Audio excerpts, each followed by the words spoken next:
All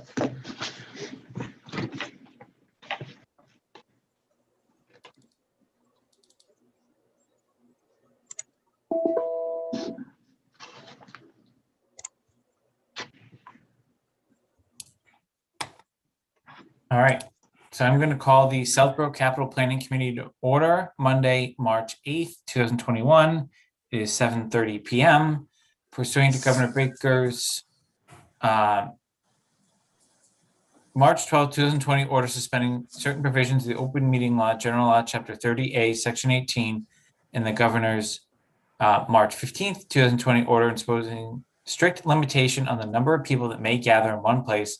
This meeting, the Southborough Capital Planning Committee, will be conducted via remote participation to the greatest extent possible. Specific information, the general guidelines for remote participation by members of the public and/or parties with the right and/or requirement to attend this meeting can be found on the Town of Southborough's website at www.southboroughtown.com. For this meeting, members of the public who wish to watch or participate in the meeting may do so in the following manner by finding the meeting at www.southboroughtown.com/remote meetings. No in-person attendance of members of the public will be permitted, but every effort will be made to ensure the public can adequately access the proceedings in real time via technological means. In the event that we're unable to do so, despite the best efforts, we'll post on Southborough's website an audio or video recording transcript or other comprehensive record of proceedings as soon as possible after the meeting. All right, I will note that all members are present. I know that Mr. Ballantyne is not able to join us tonight, so we'll go right to approval of meeting minutes. We are going to skip March 2nd of 2021. That's the joint with the BOS from last week. Before we go into any detailed comments on the 22nd or 26th, I just wanted to note, after we go through our edits, whoever is responsible sends kind of the final ones that then get circulated to the town clerk. I did note in one of the versions that we approved at the last meeting that the documents down at the bottom did not tie to the documents that we had in front of us for the meeting, and they were referenced. So I just wanted to note for the record that I updated that, prior to submitting to the town clerk. I view that as more administrative and more for completeness, as opposed to none of the content of the actual meeting minutes change. It was just that bottom section. So just whoever's drafting the minutes, I just think because we were making pretty exclusive use of the OneDrive, unless it's just meeting minutes only, to just check that site and just cross-reference what's in there versus what was actually referenced in a meeting. With that, I will go to the February 22nd meeting minutes. I believe, Andrew, you drafted these. So does anyone have any comments for Andrew? I just want to make sure everyone noted that he did circulate an edited version with track changes today. And that's the version we'll be voting on, unless anyone obviously has any edits. So I've just got a few truly nitpicks, and I am looking at the right version too. Go ahead, Kathy. All right, so quickly, page 2, and I do this all the time too, Andrew. You didn't do it all the way through, but Brian Ballantyne is B-A-L-L-A-N, not E-N, under the paragraph that starts out, discussion of town lease financing options. A-N, B-A-L-L-A-N. Yeah, and you got it A-N the other times there, so it's just, All right.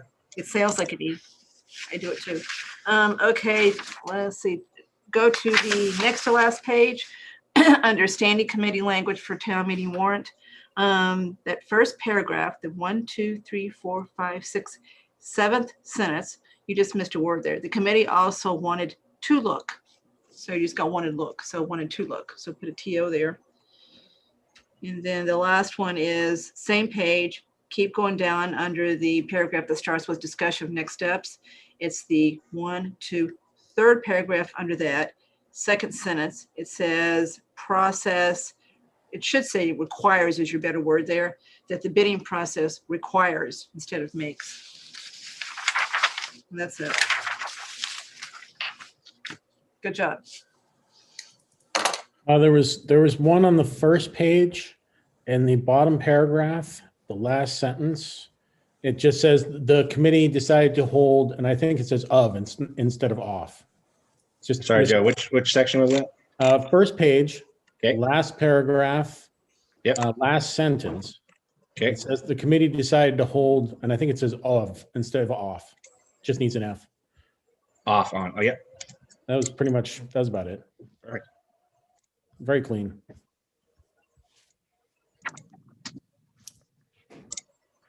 Any other comments? All right, agree on the very clean and very comprehensive. So I'll move that we accept with the minor edits noted in the earlier discussion. Is there a second? Second. Second by Joe. Any further discussion? All right, roll call vote. Braccio, Aye. Cook, Aye. Hark, Aye. Palmer, Aye. Pfaff, Aye. Hinterneeder. Aye.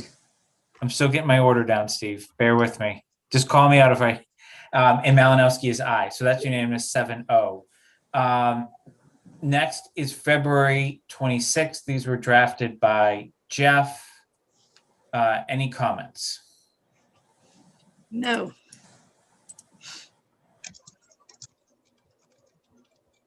Anyone? Jeff, I had a minor typo, but Sure. I'm struggling to call up where it was.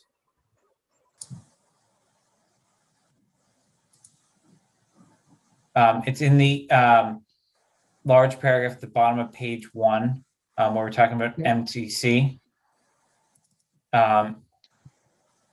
Middle of it says,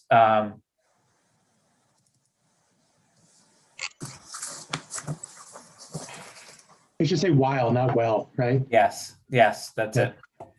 Okay.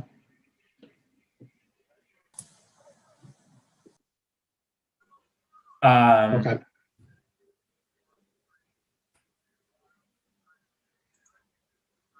And then I was just gonna say, it says by acknowledged that public safety has more on-site server needs. I was gonna think and acknowledged, but I wasn't caught up on that either way. Where was that? Fourth line in that same paragraph on MIS says by acknowledged that public safety has more on-site server needs. Yeah. But you already had and before that, so do what you please with that. It just, I think it should be but. yes, that would work too. Especially given you already had and. All right. I'll take Is there the anything rest else? as well. Is there anything else on the 26th? All right, then I'll move that we accept the meeting minutes with the minor edits for February 26th. There's a second. Second. Second by Joe. Any further discussion? All right, roll call. Braccio, Abstain. Cook, Aye. Hark, Aye. Hinterneeder, Aye. Palmer, Well, aye. Pfaff. Aye. And Malinowski's aye. So 6-0-1. Everyone okay if we skip to the DPW director? I see her. Actually, I don't see her in the audience. I thought I saw her, but maybe she popped in and out. So we're not going to go there yet. All right, so I'm going to give it up. We're going to go with number 3 then. Update and discussion from BOS meeting from March 2nd, 2021. So I think we had 4 committee members present for that evening. I know those that weren't, may have watched it after the fact. The board did not take a vote on the capital items. I know there were some selectmen that particularly had questions around the tanker tender discussion. And I believe Chief Achilles is going to come to the next meeting to answer questions about that. There were no other, and Lisa, please keep me honest, there were no other items there that anyone raised in terms of questions. I do know, I would say the general tone of the discussion was obviously wanting to understand the broader financial picture for the town, is what it sounded like to me, or at least what I walked away with. And I know that seems to be coming into picture, into focus pretty much, between the operational and capital needs of the town. So I don't know if you're going to vote next week or not, Lisa, but I know there's going to be continued dialogue. I am not planning to post any sort of joint meeting. I think they have what they need at this point from us to move forward and take their position one way or another. I did ask, in fairness, really, not necessarily for our committee, but to the department heads, that to the extent that they have items to come back with, obviously the sooner the better. I don't think we want to be jumping through hoops at the last minute to answer questions, but I know a lot of them very closely follow our meetings. So I'm hoping that we'll have news there soon. They also did vote to add the language with, I believe there was no edits related to the Capital Improvement Planning Committee language, which is a separate warrant article. So they did officially vote to support that. We will talk about timing related to advisory later in the meeting when we talk about meeting schedule. But Lisa, anything or anyone else that was there to add related to the budget before I go to South Union?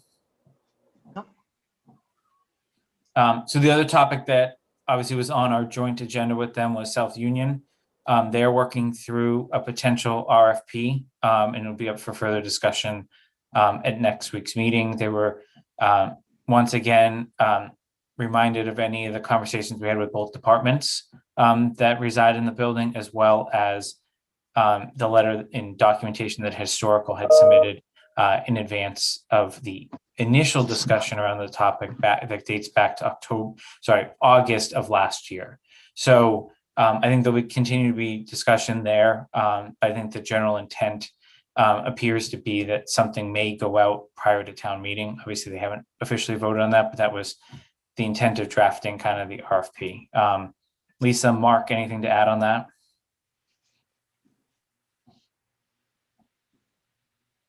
Mark, I don't know where we stand. As far as, I believe the RFP is going to be presented to the board at the meeting next week, correct? Yeah, that's the hope. I'm meeting, the board had assigned Chelsea to work with me and with Lori Esposito to put that together based on the parameters the board set out. So, or from the discussion that the board had with Capital. So we'll work on that. Hopefully a draft document will be on the agenda for next week's meeting. Any other questions for that?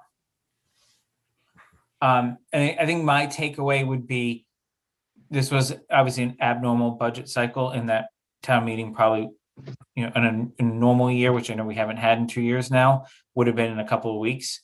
But I do think once we get through the budget cycle, I do think it'd be important to kind of review the timing of our process. And if there would be, as we head into FY23, which is where we're going to go with some of our agendas pretty soon, what would we do differently? Obviously, it was our first year, going through end to end a budget cycle now that we're coming up on our anniversary date. So I just want everyone to start thinking ahead, right? And I think we should be soliciting feedback from both Board of Selectmen as our appointing authority, and eventually advisory when we meet with them.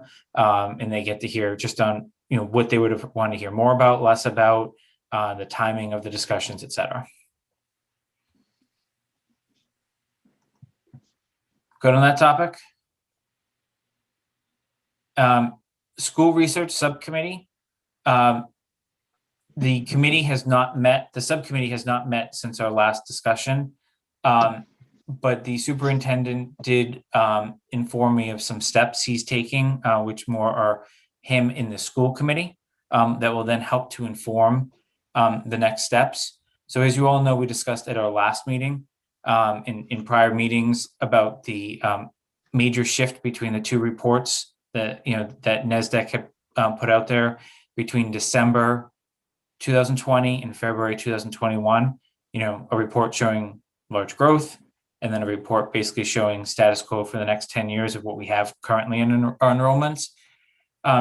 It's very clear based on the public discussions at the subcommittee, the school committee, and other committees that have taken up this topic that no one is really comfortable with the current data. So I believe on Wednesday night, the superintendent's going to be asking the school committee to undertake a different enrollment projection sort of study with a different party. And that comes based on recommendations and discussions with the superintendents of Hopkinton, Westboro, and Shrewsbury, I believe, of similar discussions, issues, reliability projections that they've had when doing similar exercises to project school enrollment. So there's not a lot more I can say because I don't know who and what they're going to work with. But again, I think there's going to be another set of data that may come out that may validate or help us guide one way or another. That's just more of an FYI at this point. I don't have a timing or anything like that. And the school committee, again, is taking that up on Wednesday night as a formal recommendation. Number two is that they have hired a company. The company is Vertex. That is also the same company that was the owner's project manager for our public safety building to do a facility study of the Neary School to basically tell us how long we have before those capitals, you remember the roof in particular, were coming up. And that was, to tell us really how quickly or not as quickly we need to move in terms of some decisions, i.e., are we gonna have to put forward a capital expenditure that may be short-lived because there's a broader plan that comes into focus a year later, sort of thing. So I have not heard back on when the timing of their delivery is, but Keith Lavoie, who's the director of operations, had emailed saying that they had made a vendor selection last Friday. And then finally, on that note, they, as we had mentioned in a prior meeting, they have a software system that they're using to figure out the spacing for the return to school coming up in a couple of weeks.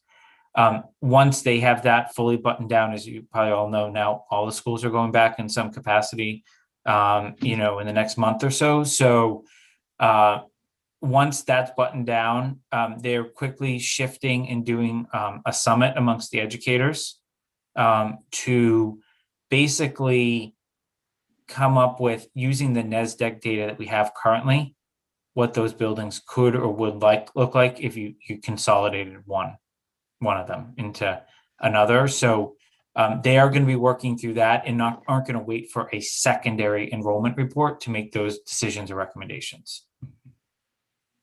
Again, the subcommittee will meet on those topics once there's actually something to discuss, but those are just things that and I really commend him. The superintendent really has put in motion based on some of the feedback he got from a lot of different constituencies, which I think it was at least very consistent. So it made, that part easier, but nonetheless, they also have a lot of other things going on. So stay tuned on that. I don't really have a timing, but my goal is to have an update within the next month of, where things, may head or what additional analyses may have to happen.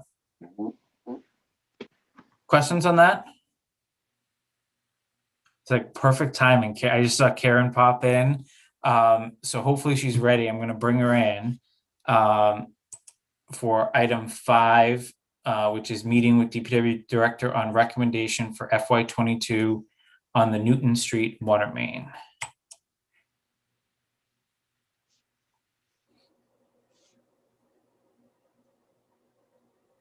And she left.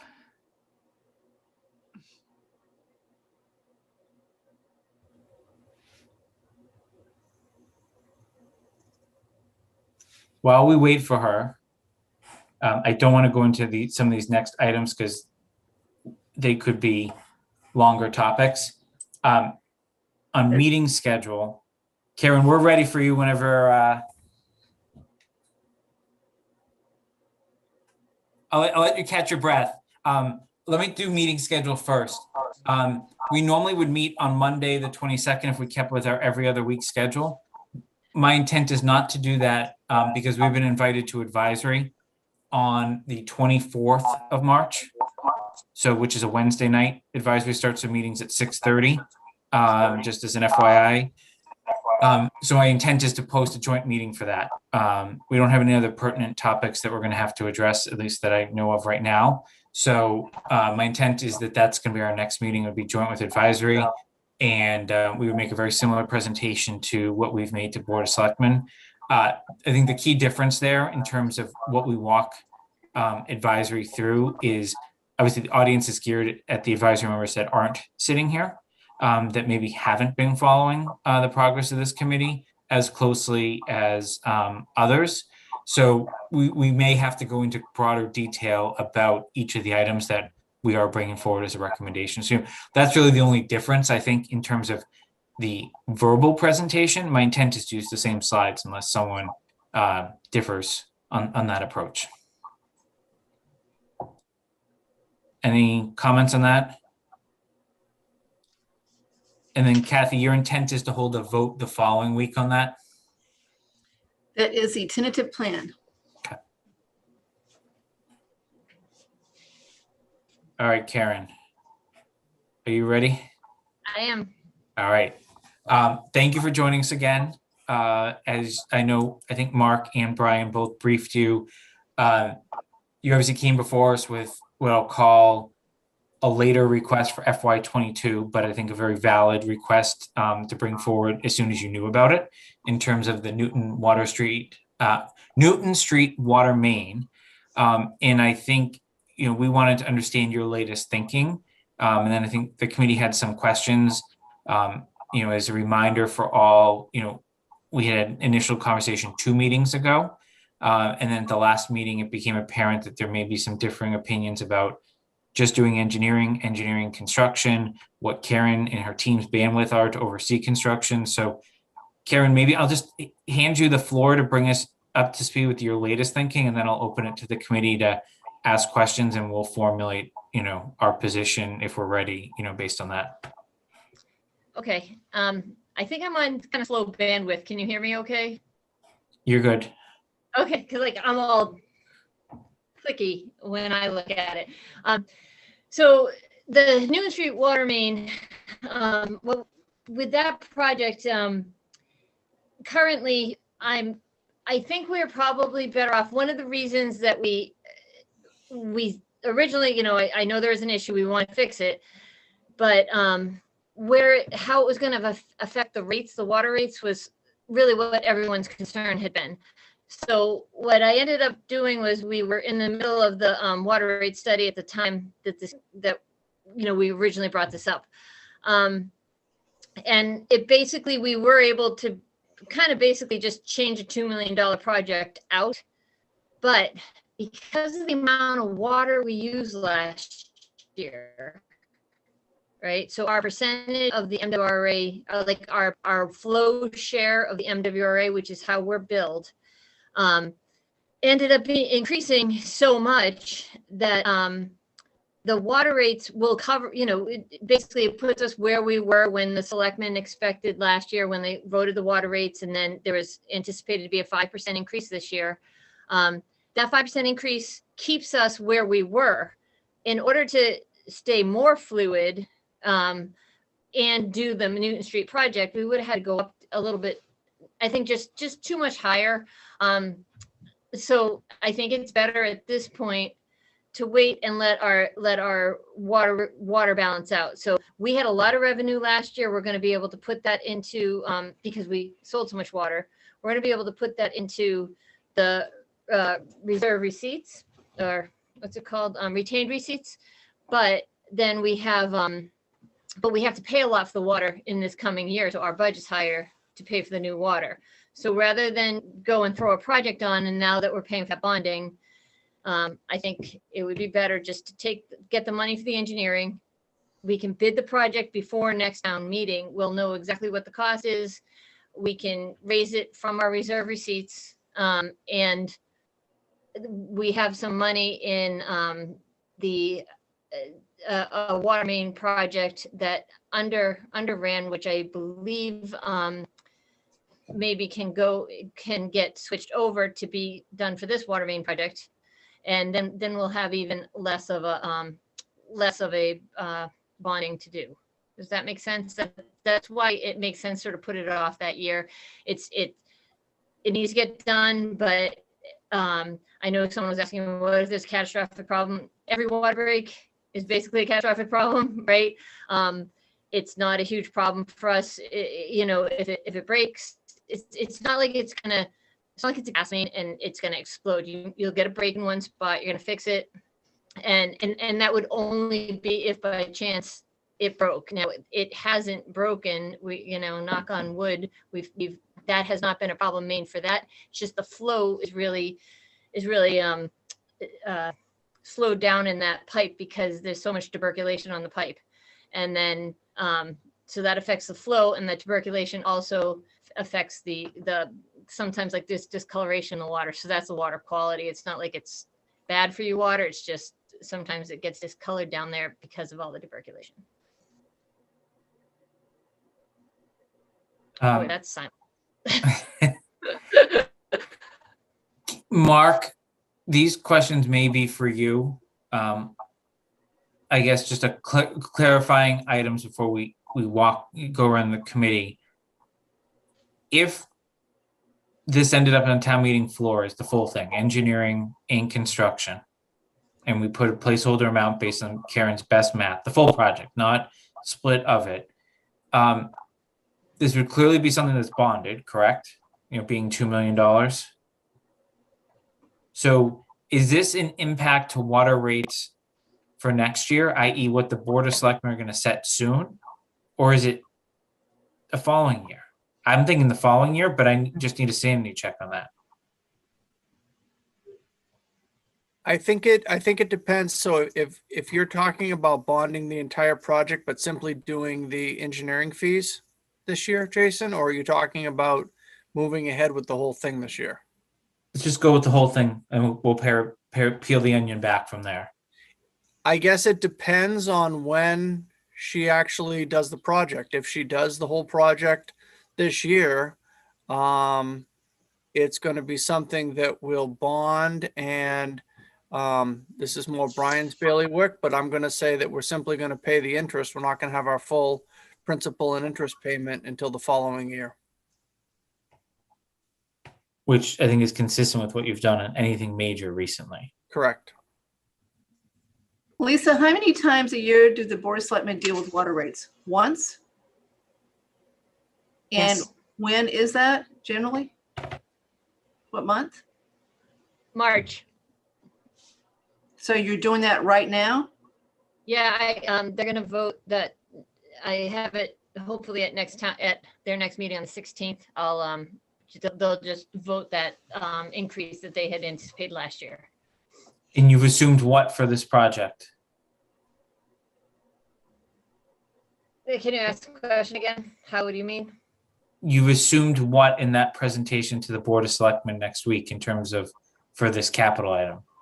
Oh, so there was a $2 million project that was based in the rates as the capital coming up. And so it is a $2 million project. We switched the road it's going to be on. But the change. You're confusing us, the Karen. amount of water. Karen, you're confusing us. So you've got Flag Road in there for $2 million, correct? Right, but now instead of Flag Road, it's Newton Street. Okay, but it's in there. It's in your budget for fiscal year 22. Yes, it's in the capital plan for that, and so the water rates is anticipated that. Okay.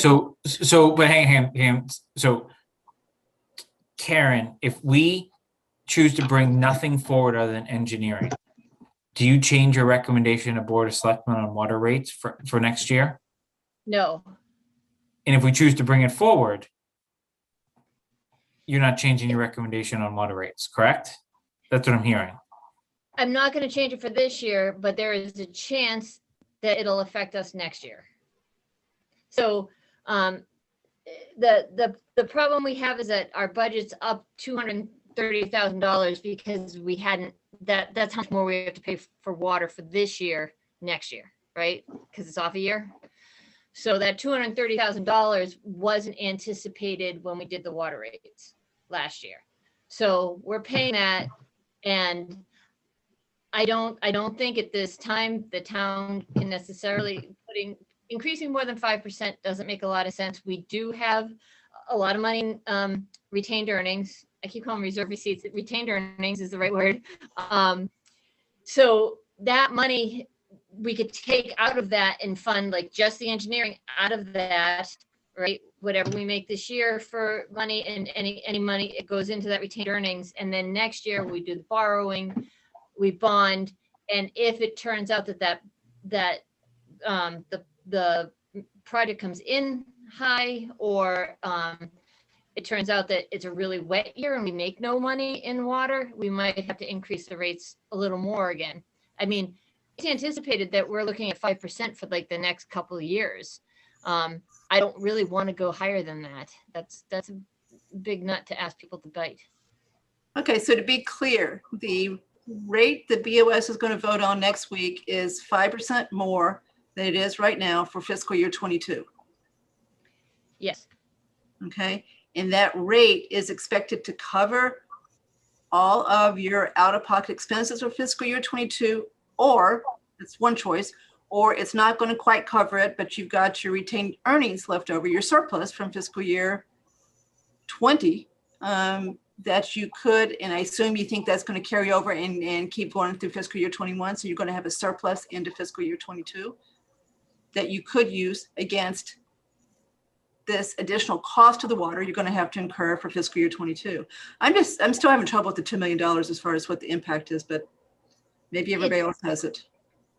so the impact of the 2 million is by chance about $230,000. So bonding it and the amount that we're paying extra to the MWRA ended up being about the same amount. So so it's almost like we're doubling down in a way this year if we pay for the bond and we're also paying all that extra water. Next year, I think our water amount will come down. We won't necessarily have as much income, but that's on such a delay anyway, and we need to use our retained earnings to run the budget anyway. We're not going to cover the budget, and when we do our borrowings and everything, that's actually the way the rates were voted. They didn't cover the budget. We were taking a couple $100,000 out this year, a little bit less next year, and it was declining because we're trying to get our retained earnings to only be 20%, and we're actually enough higher than that we can use some money, some of it to cover. We have all those direct costs, we have the bonds, but the actual budget that our operating budget is covered by the rates. But the key thing here, I think, and please correct me if I'm wrong, is there isn't a bonding cost in FY22 other than any short-term interest. It would be starting in FY23 that we would feel the impact of this. So regardless of which way we swing, it sounds like you're still recommending a 5% increase to Board of Selectmen. And this is really an FY23 item for consideration in terms of when it actually may be felt in a water customer's pocket. I don't think she said that, Jason. I think she said that for fiscal year 22, the Flag Road project was going to. Hang on, Kathy, just Karen or Mark, confirm or not confirm my statement. That is true. From what Mark had said and the way the borrowing work, the full borrowing amount, principal and interest, wouldn't be till next year. Yeah. Flag Road was going to be. Go ahead, Mark. Oh. No, I'm sorry, Karen. Go ahead. No, something. Never mind. Go ahead. Okay. From it. So it sounds like, and because I don't get involved in the borrowings, but you're right. It's short-term interest this year, then we'd borrow next year. It sounds like, if Flag Road was going to be, that same thing would have happened with Flag Road. So that's accurate. The $230,000 added into the budget is sort of what we were expecting. And this year is fiscal year 22, not this year, fiscal year 21. So when you say this year, you mean fiscal year 22. Yes. Yes. And next year, you mean fiscal year 23. Yes. Right? All right, I have more questions, but I'm going to go around. I just wanted to get that clarified. So Lisa, I'll start with you. Okay, Karen, so if we put the actual work off and the bonding till fiscal year 23, obviously there must be some form of cost built in on prices on the piping and whatnot. What are you looking at if it gets put off to fiscal year 23, actually doing the work versus 22? I don't actually think it's gonna be more of our labor rates and how those change, but we're not, it shouldn't be, like, we're not gonna end up at 2.2 million. It's gonna be, it's probably gonna be fairly negligible once we actually bid it. Okay, and then just one other question. So at this point, you don't think by putting it off till 23 is going to create a major flow issue other than what we have now? You don't, I mean, obviously you can't foresee if a water main or a pipe or something breaks, but, and looking at it now, you're comfortable that if we have to put it off a year that, and again, I'm not putting you on the spot and, and if something happens, just your comfort level that if, in our ability to be able to put it off a year. Right, I think that's fine. Okay. I think putting it off, because it's something that we just found too. Okay, thank you. That's it, Jason. Kathy? No, I'm still not clear on what's going on here though, so I'll just listen and maybe by the time we get to the questions, it'll be more clear. Jeff? So the Flag Road project, when are you going to push that back to? Sorry if I missed that. Is it, I'm looking at the capital plan, it's starting in 2023 for 285,000. Is that just pushing it back by 2 years? Is that what you had said?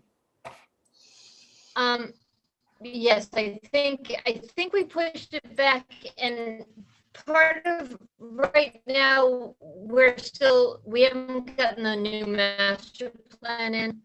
So there's a chance, the reason the master plan is delayed is because I had them really look at some more weak spots and some other things.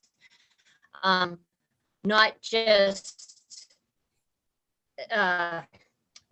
just like flow problems, but also like older pipes that we seem to Karen, we're have starting to lose you. breaking and other things like that. So I'm not sure if Flag Road will still rise to a more recent project. It might actually be put off a little bit, because that's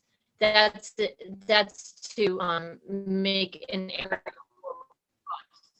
Oh, sorry. Can you hear me now?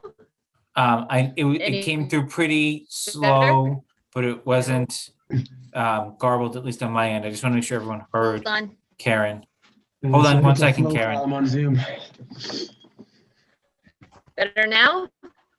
Well, we've lost your picture, but that's fine. I'm more worried about your audio quality. Want to try now, Karen? Is this better? Still a little There we go. choppy. Do you want me to send you the dial-in for the meeting and use your phone? Are you in a good cell coverage area?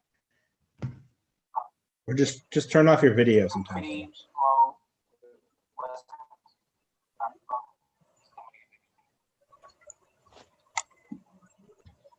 That ain't better for you, Karen? Is it better now? I'm right next to the router. Yeah, let's give it a try. So everyone caught Karen's response to that question? Okay, can you hear me okay? Yes. Yeah. Okay. Can you hear me now? We can hear you. It doesn't sound like you can hear us. Yes. Is Um, that any better? No? we can hear. Yeah, Yes. we can hear you. I can hear you guys fine. Can you hear me? Yes. Okay. Yeah. I'm right next to the router.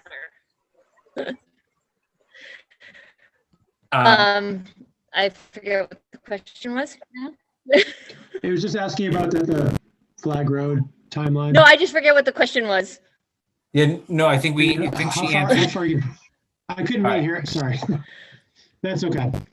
Yeah, Jeff, so it sounds Okay, like so what was your hang on, question that hang it on was one second, about Karen. it was Karen, about when Flag Road might happen? Yes.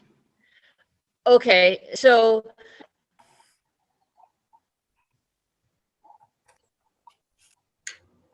all right. So Mark, can you text her that I'm going to send her a I'm dial-in? gonna call in. Yeah. Sorry. Do you need the dial-in number, Karen?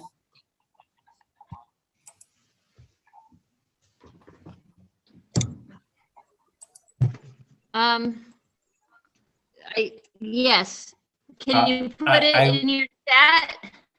Yeah, Yeah. Does someone have it handy or you want me to grab it from the invite? I have it. They just copy it from that reminder that we get.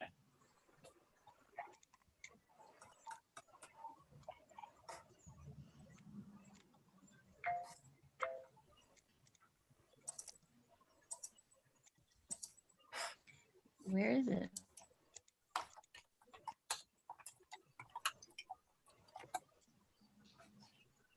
It's in the chat, Karen.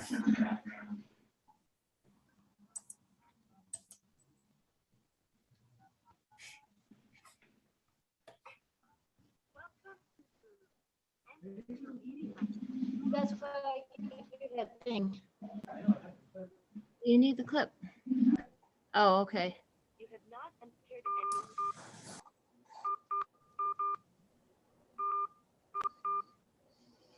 I just muted Karen while she dials in. I guess, did everyone hear her response to Jeff's Flag Road question? I don't know if Jeff did. Jeff, do you want, All at right. least what we We'll heard? have, really hear it we on will there. have her Sorry. repeat it when she comes in. Okay, so while we're waiting for her, she started off her presentation with, she would like to see the project done in fiscal year 23. Then Jason said, well, what if we put it on fiscal year 22? So can we clarify why we're talking about putting the project on fiscal year 22 when she said she'd like to do the project in fiscal year 23? Separate that from getting the money to do her engineering, which is a separate question. Yeah, we can wait for her, but I think the idea was that she might have too many other projects in 22 between Okay, downtown. Can you hear me now? We can. Yep. Welcome back. Okay, I'm Thank gonna you. move I'm gonna move your computer out, just so you know, okay. so you don't have any repeats or anything like that. So Kathy, we'll come back to that. We should clarify that. But let's just go back to Jeff. Ask your question again on Flag Road. And Karen, I know you already answered it. Some of us heard you, some of us didn't. So I just think for sake of clarity, let's just deal with it all again. Yeah, just the question is how far out do you think you're going to push that? Because if Main Street or Newton Street's going to be on 23, then you have a lot of other items coming up in the future water fund bonds. So I'm just curious about that.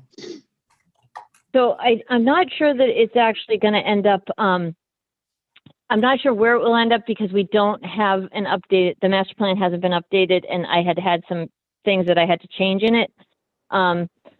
So it, because I delayed it because I wanted to take out some issues that we might have, like some pipes that we want to replace because they're problematic for us.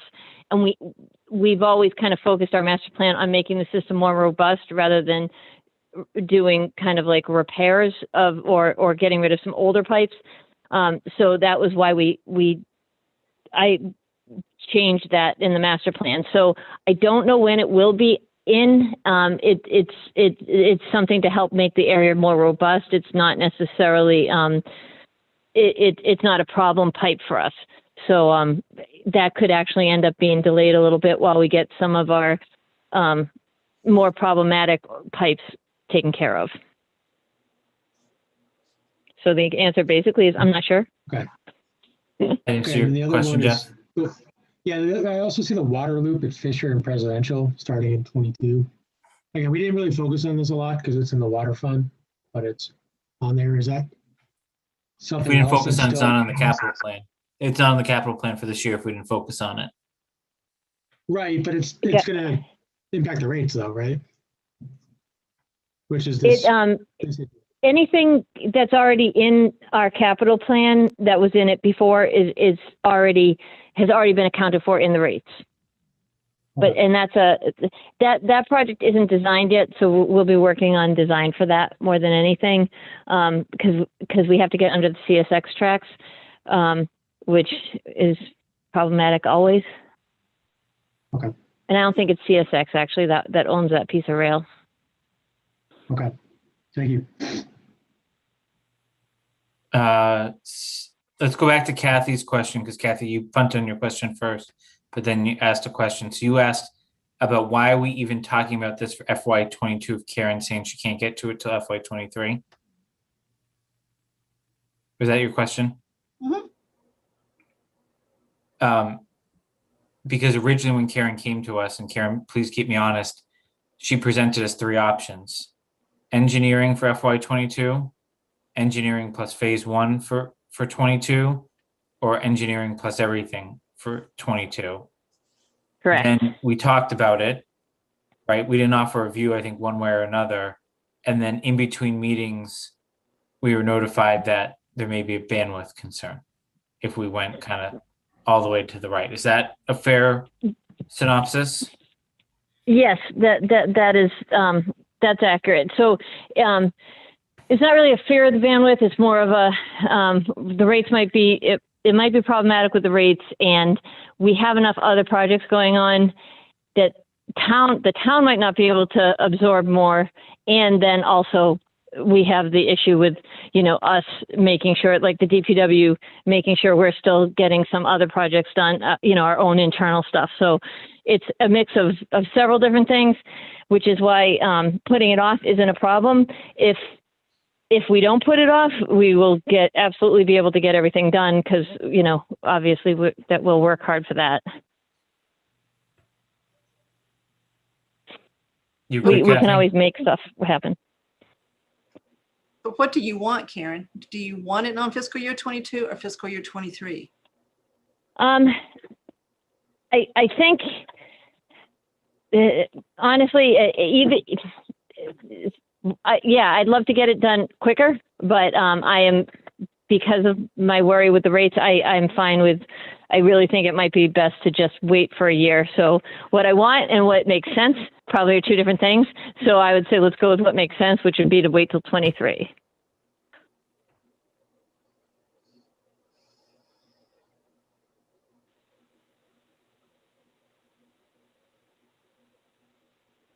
You good for now, Kathy?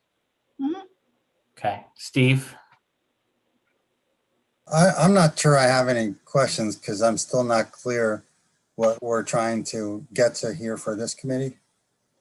Trying to decide what we're going to support for FY22, if anything, or we're just, and I think we have three choices: engineering only, engineering plus phase one, and engineering plus everything.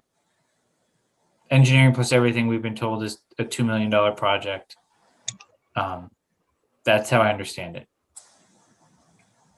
And inside of this conversation with Karen, you're saying that you recommend that we do engineering only in fiscal year 22, albeit if we had a lot of extra money show up, you could use it. Correct. Okay. I guess I don't have any other questions. All right, Joe?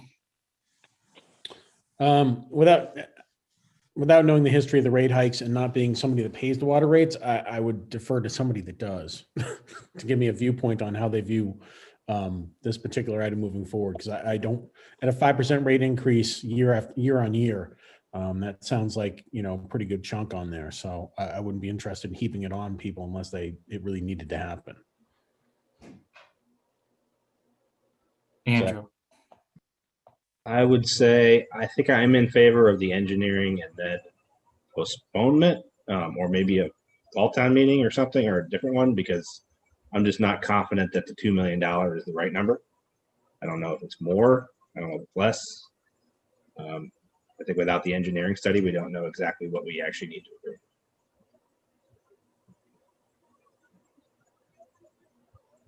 approve. Any other questions before I raise a few more? So Mark, given this excess retained earnings that Karen has mentioned multiple times, does town meeting have to actually appropriate that to fund an engineering study?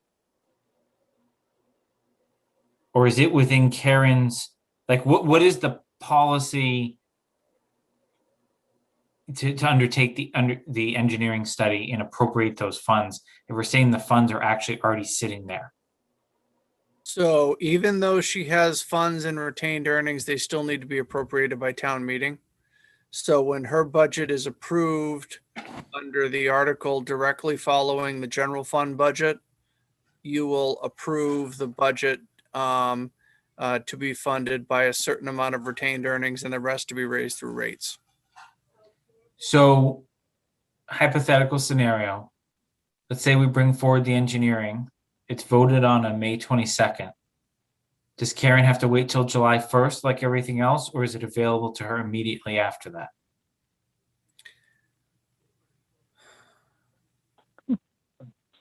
That I'm not sure, Jason. I'd have to check on that and see if that was in fact the case. My gut saying July 1st, but I will because that's when her budget would go into effect, because it's going to be part of the water fund budget. So I would say July 1st, but I can see if it might be sooner, given that those funds exist. Okay. So I think there's massive confusion amongst the 7 of us that vote here about when this actually hits the rate. We've heard a lot of discussion around it's a negative impact to the rates for next year, but I'm just not seeing it based on the facts of how this would be bonded. So while I personally am in favor of the engineering, and I'm hearing a lot of others, I'm not sure I want to wait another year until, but I could be proven otherwise if it's going to cause a 15% increase in the water rates. And here's why. We've all seen what's happening in Washington. Most of the infrastructure programs that the feds have at least proposed, right, and it's very close to a presidential signature, and I'm sure anything can happen, are around water and sewer. I don't want to end up in line behind everyone else next year to actually do something that I think we know needs to be done. In have, I forget who asked the question to Karen of what I think Lisa, may have been you, said like, what would happen if we put this off? Is it 2.1, 2.2 sort of thing?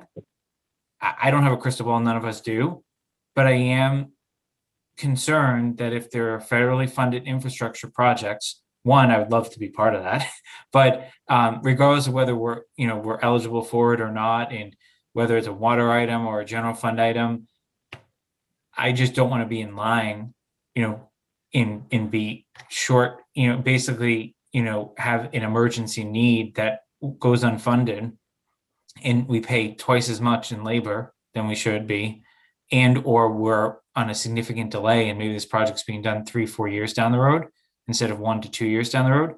Again, I don't have a crystal ball. I don't know what's going to happen. I don't know how much those projects will impact, a bid like this, but I got to imagine it's not going to be beneficial to us. It's only going to be detrimental. So what my recommendation would be is Mark, Brian, and Karen come up with a plan showing the hypothetical water rate increases with this project, showing when these other projects may hit.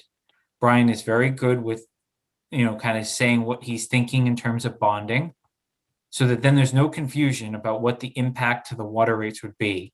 Because if these 7 minds can't get our arms around it, I'm not confident that it would be well articulated at town meeting to have, a standing chance, at passage.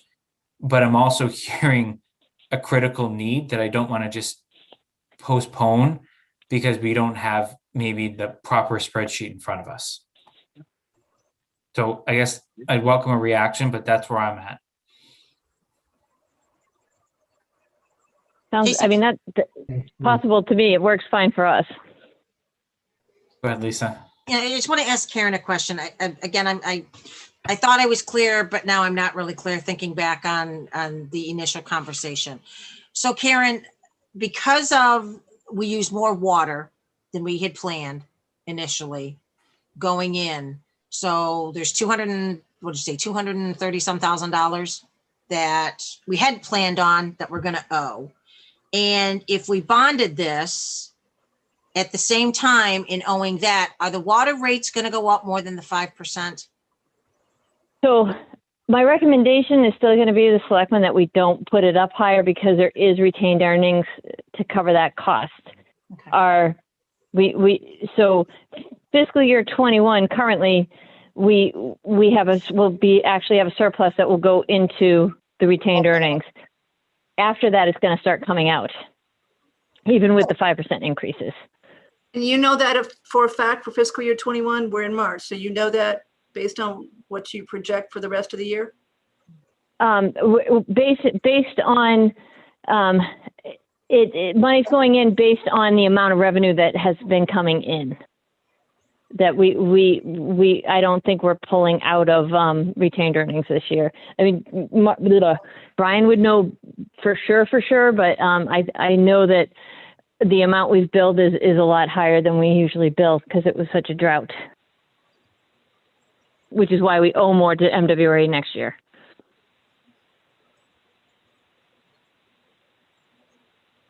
All right, thank you. So I am in no position to vote on this tonight. I am more confused right now than I was when we started this, and nothing that's being said is making me Jason, confused. I had a question for you on that last statement that you made.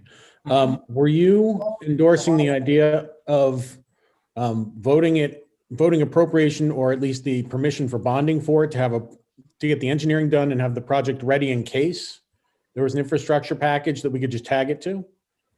So Is that where you a were? couple of things. At least my personal opinion is the engineering absolutely has to be done. Yeah. And I think it should be done as soon as possible. I think it's because then we know, right? It goes to Andrew's point of, I don't know if I need 2, do I need 3, or do I only really need 1, right? I think there's pros and cons to, doing it all at once, that i.e. a public safety building, we kind of, let it ride a little bit there. And again, there's pros and cons to that. Again, it comes to the oversight of a project.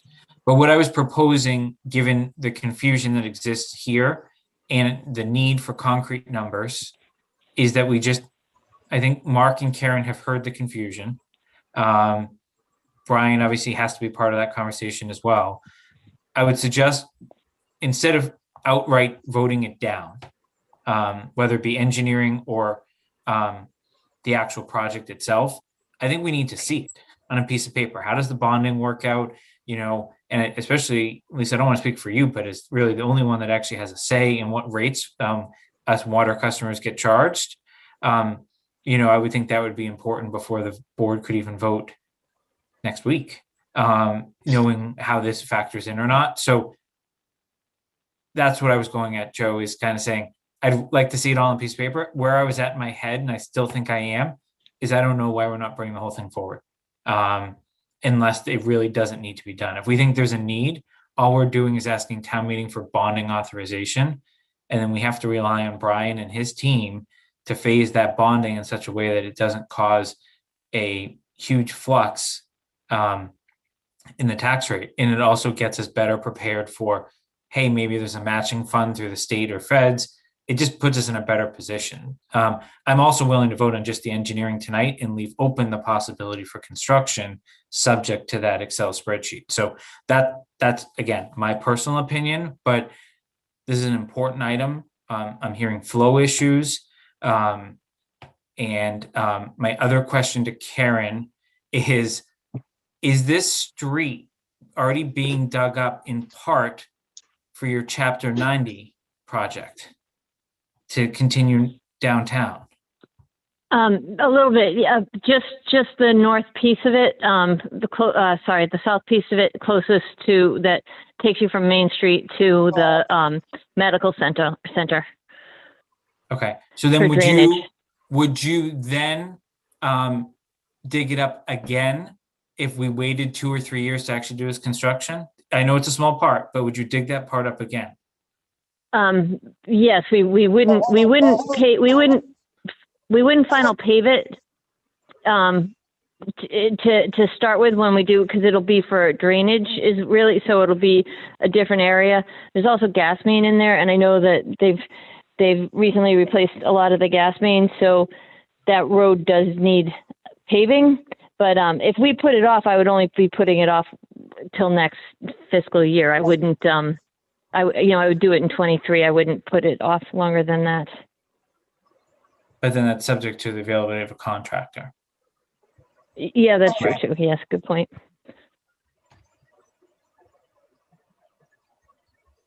Jason, I have a question. How much do Go we ahead. have left in our fund for expenditures? I mean, could we possibly cover an engineering study if we think it's that Engineering important? studies, $100-something thousand, right, Karen? Right. I think we're at 65,000. Okay. So what would you be looking for if we just supported engineering? 65,000 should cover it. So you'll add $65,000 to your fiscal year 22 water enterprise fund budget, correct? That's what you would do? I would do it through, I mean, that would be considered, I think, capital. So it'd be in the, yeah, but I guess you consider it all together. So yes. Well, you could put it into your engineering professional services budget, right? You have 55K in there. So you But could put it why would there, you pay or it out you of could, general fund?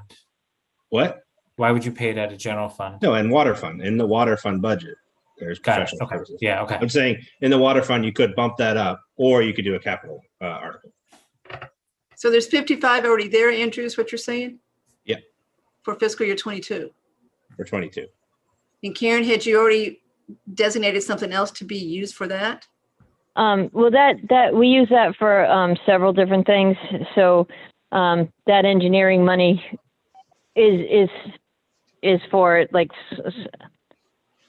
if you look at the history of how it gets spent, it gets spent on like small things that come up that we need to have for DEP, or I need them to look at something. So we don't really necessarily spend all of that every year, but that's the engineering or any professional services that we need. So when we have to have someone come and deal with our SCADA system, if we're having a problem with it, all that work gets in there, because that's considered engineering rather than other services.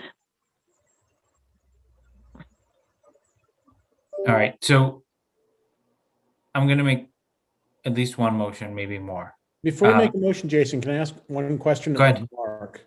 Mark, if we go, say we just decided we were going to approve for the project to be bonded, that doesn't necessarily mean it has to be bonded, meaning that the authorization could be there and it could be held off until the water, whoever, whatever the selectmen determine is time to actually use that and actually bond it, correct?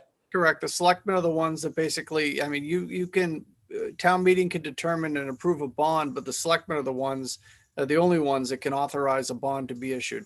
So we, for whether we're approving it for 22, they may not decide to actually use it till 23 anyway, but just us voting on it, making sure that it is there is what's sort of important to our committee, I'm gathering. So as Jason was saying, I mean, we could pass this right through and say, hey, let's just put it out there for 22. And if they use it, great. If they don't, it's going to be in our 23. And we didn't really kick anything or place anything that we shouldn't have.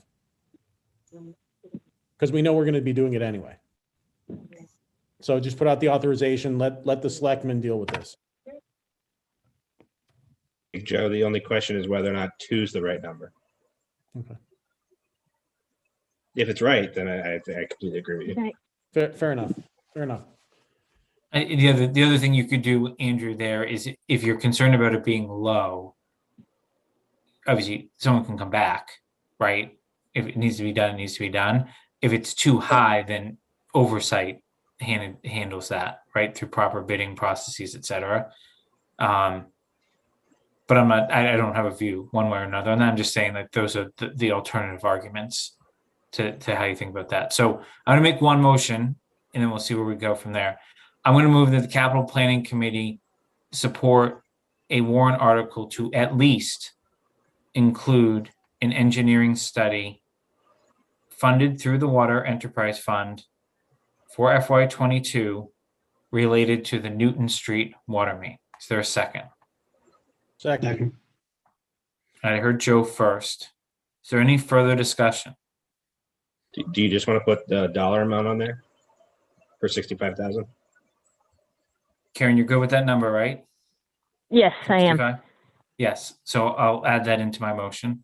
Still a second, Joe, on that? Yes, absolutely. Okay. Is there any further discussion? Yeah, I'll ask really a quick question here. If we're clear that it's 65,000 for engineering, how are we a little wishy-washy on $2 million as a magnitude of the whole project? Yeah, I keep hearing it could be 1 million, it could be 3 million.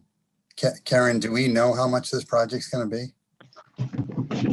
Hang on, So, before I Karen think- answers that, the 1 and the 3 was just hypotheticals that I threw out. But we can tell you from public bid, you never know what someone's going to come in at. But go ahead, Karen, on how you built up to 2. So, the engineers, basically, when we found this problem, they gave us the estimate. So it's probably a little conservative for an estimate. The question is more, on the cost with that would be, we have some other pipe money, and if that can be transferred over to it, like if there's any leftover, so before we go and we borrow or we actually get approval for a certain amount of money, it'd be good to know what can be used out of articles that might exist. So that's part of that. That's one of the reasons why we might need less money to be authorized. But Karen, to be clear on that comment, regardless of whether it's authorized or not, it's still going to be the same cost to the taxpayers. And it's probably cleaner to just close some of these older articles out and be clear with taxpayers of what we're spending it on now, right?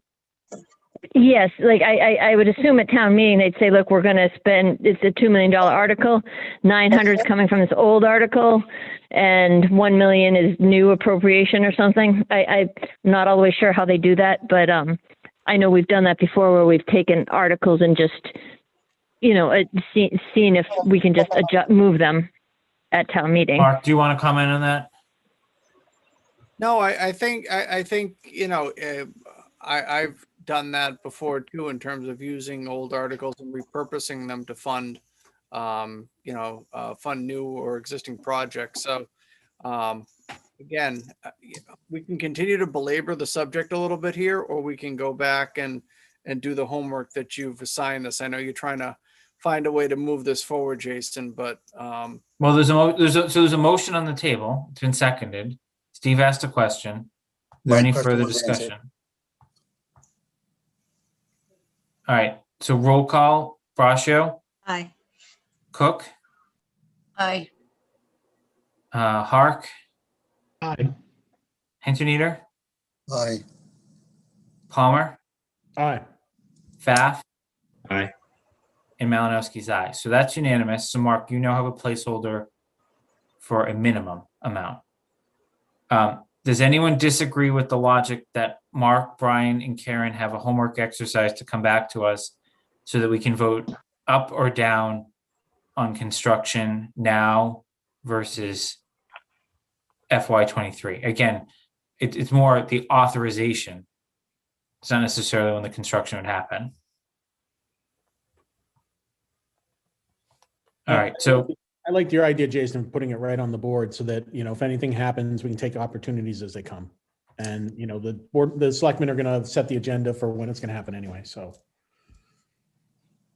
all right, so Mark, once maybe you connect with Karen and Brian tomorrow, you can come back with a timeline, and maybe I lied earlier in the meeting. We maybe are going to meet between now and the advisory meeting, unless it's going to be longer than that, just because I think it's important to get that IE in front of advisory for a vote.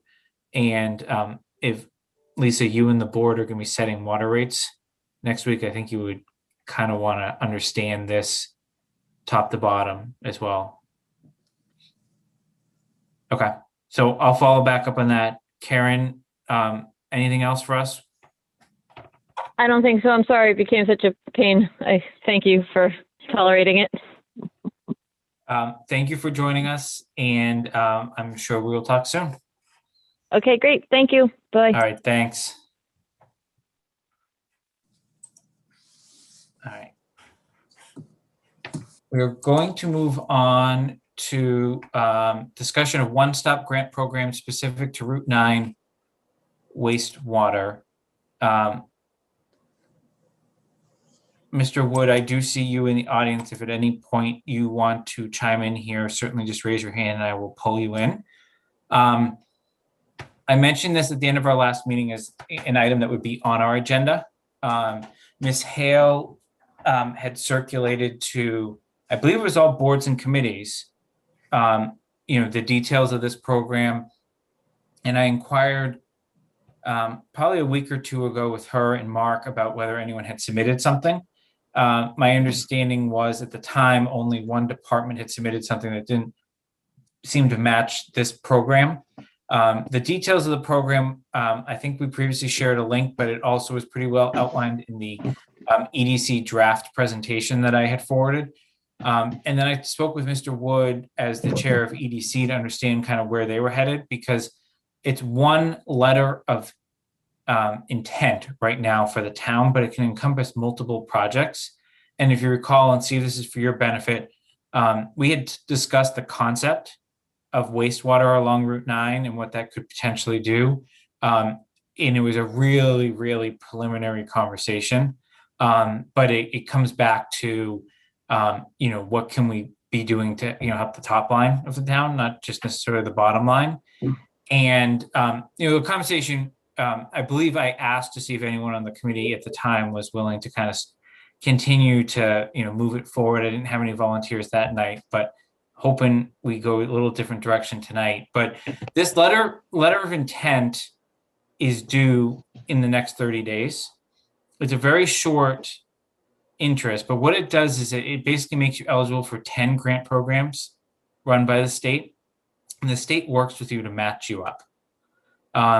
And given that we had talked about wastewater and infrastructure and what it would need to, either A, fill some of the vacant parcels along Route 9, or B, allow for redevelopment for other uses, whether it still be commercial, whether it be mixed use, or whether it be affordable.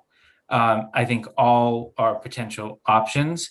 So some of those things are clearly outside of the scope of capital planning, but obviously infrastructure is clearly where we need to be involved. And I wanted to kind of assess where the committee was at, and B, make sure that if we were on board, especially around the wastewater concept, given i.e., the potential cost of that, but also the number of programs that are out there to fund it, that we were on record as wanting to make sure that that was well encapsulated in any formal proposal that the town submits forward. I think ultimately has to go and be approved by the executive body. So Lisa, I imagine that would be something that either you as a full board or, your chair and Mark would think about. So I sent the draft that EDC has worked through.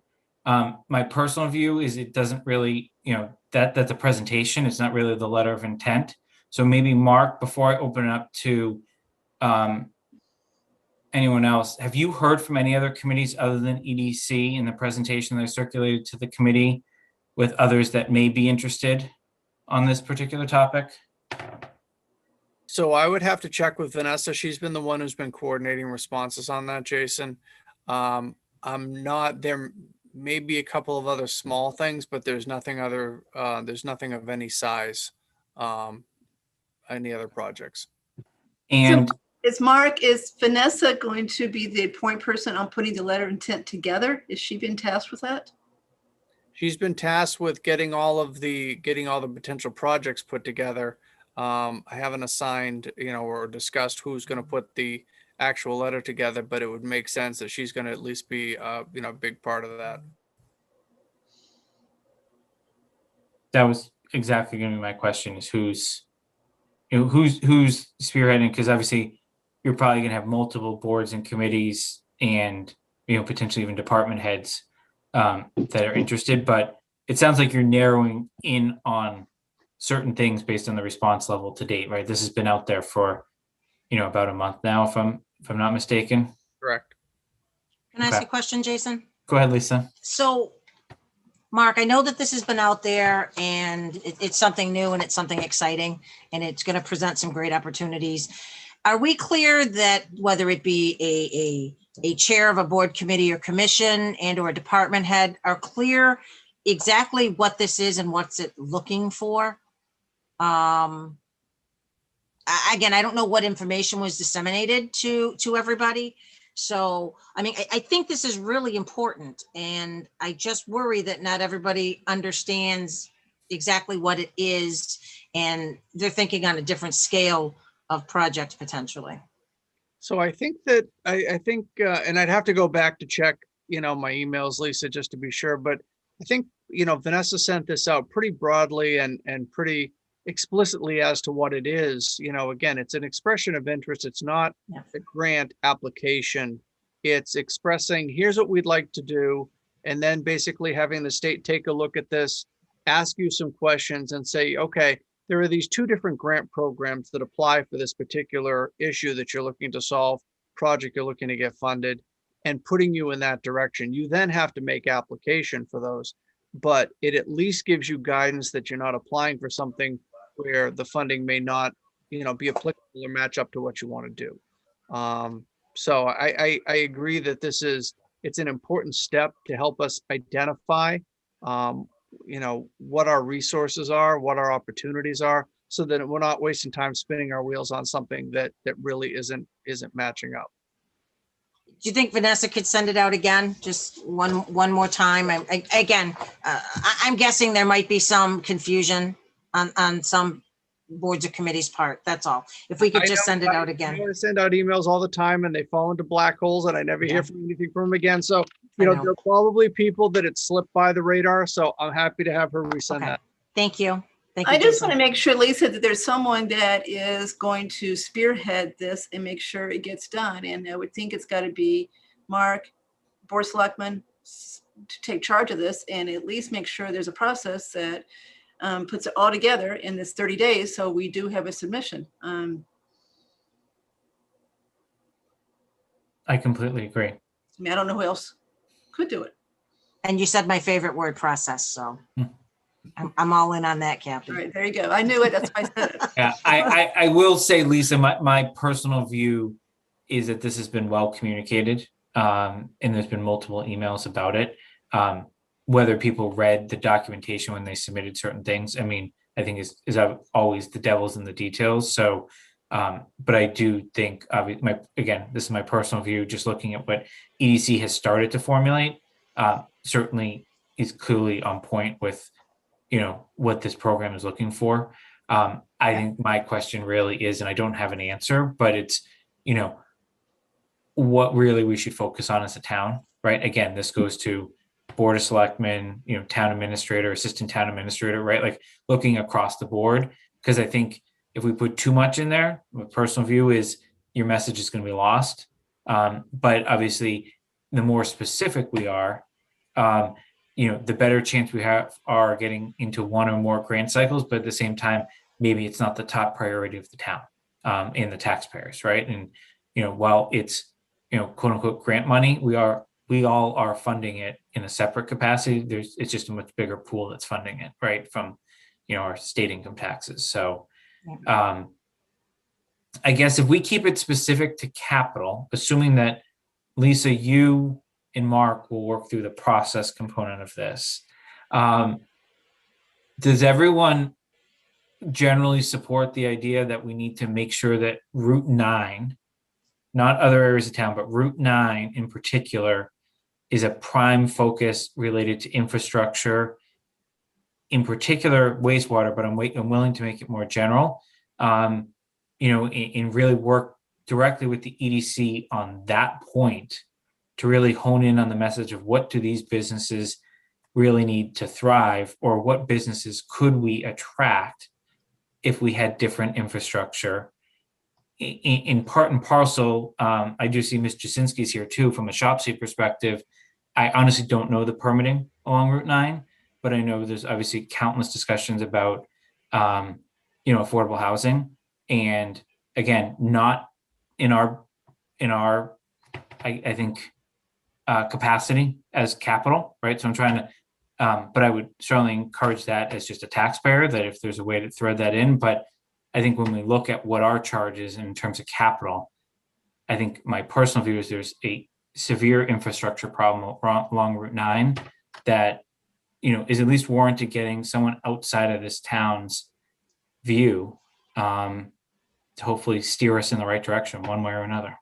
So Jason, isn't that what EDC is doing? Is that what Marika sent to us today as far as what they have submitted? Yeah, but they're also focused on Fayetteville. They're focused on the downtown, in that presentation as well. Jason, I know John has spoken to some of the businesses on Route 9.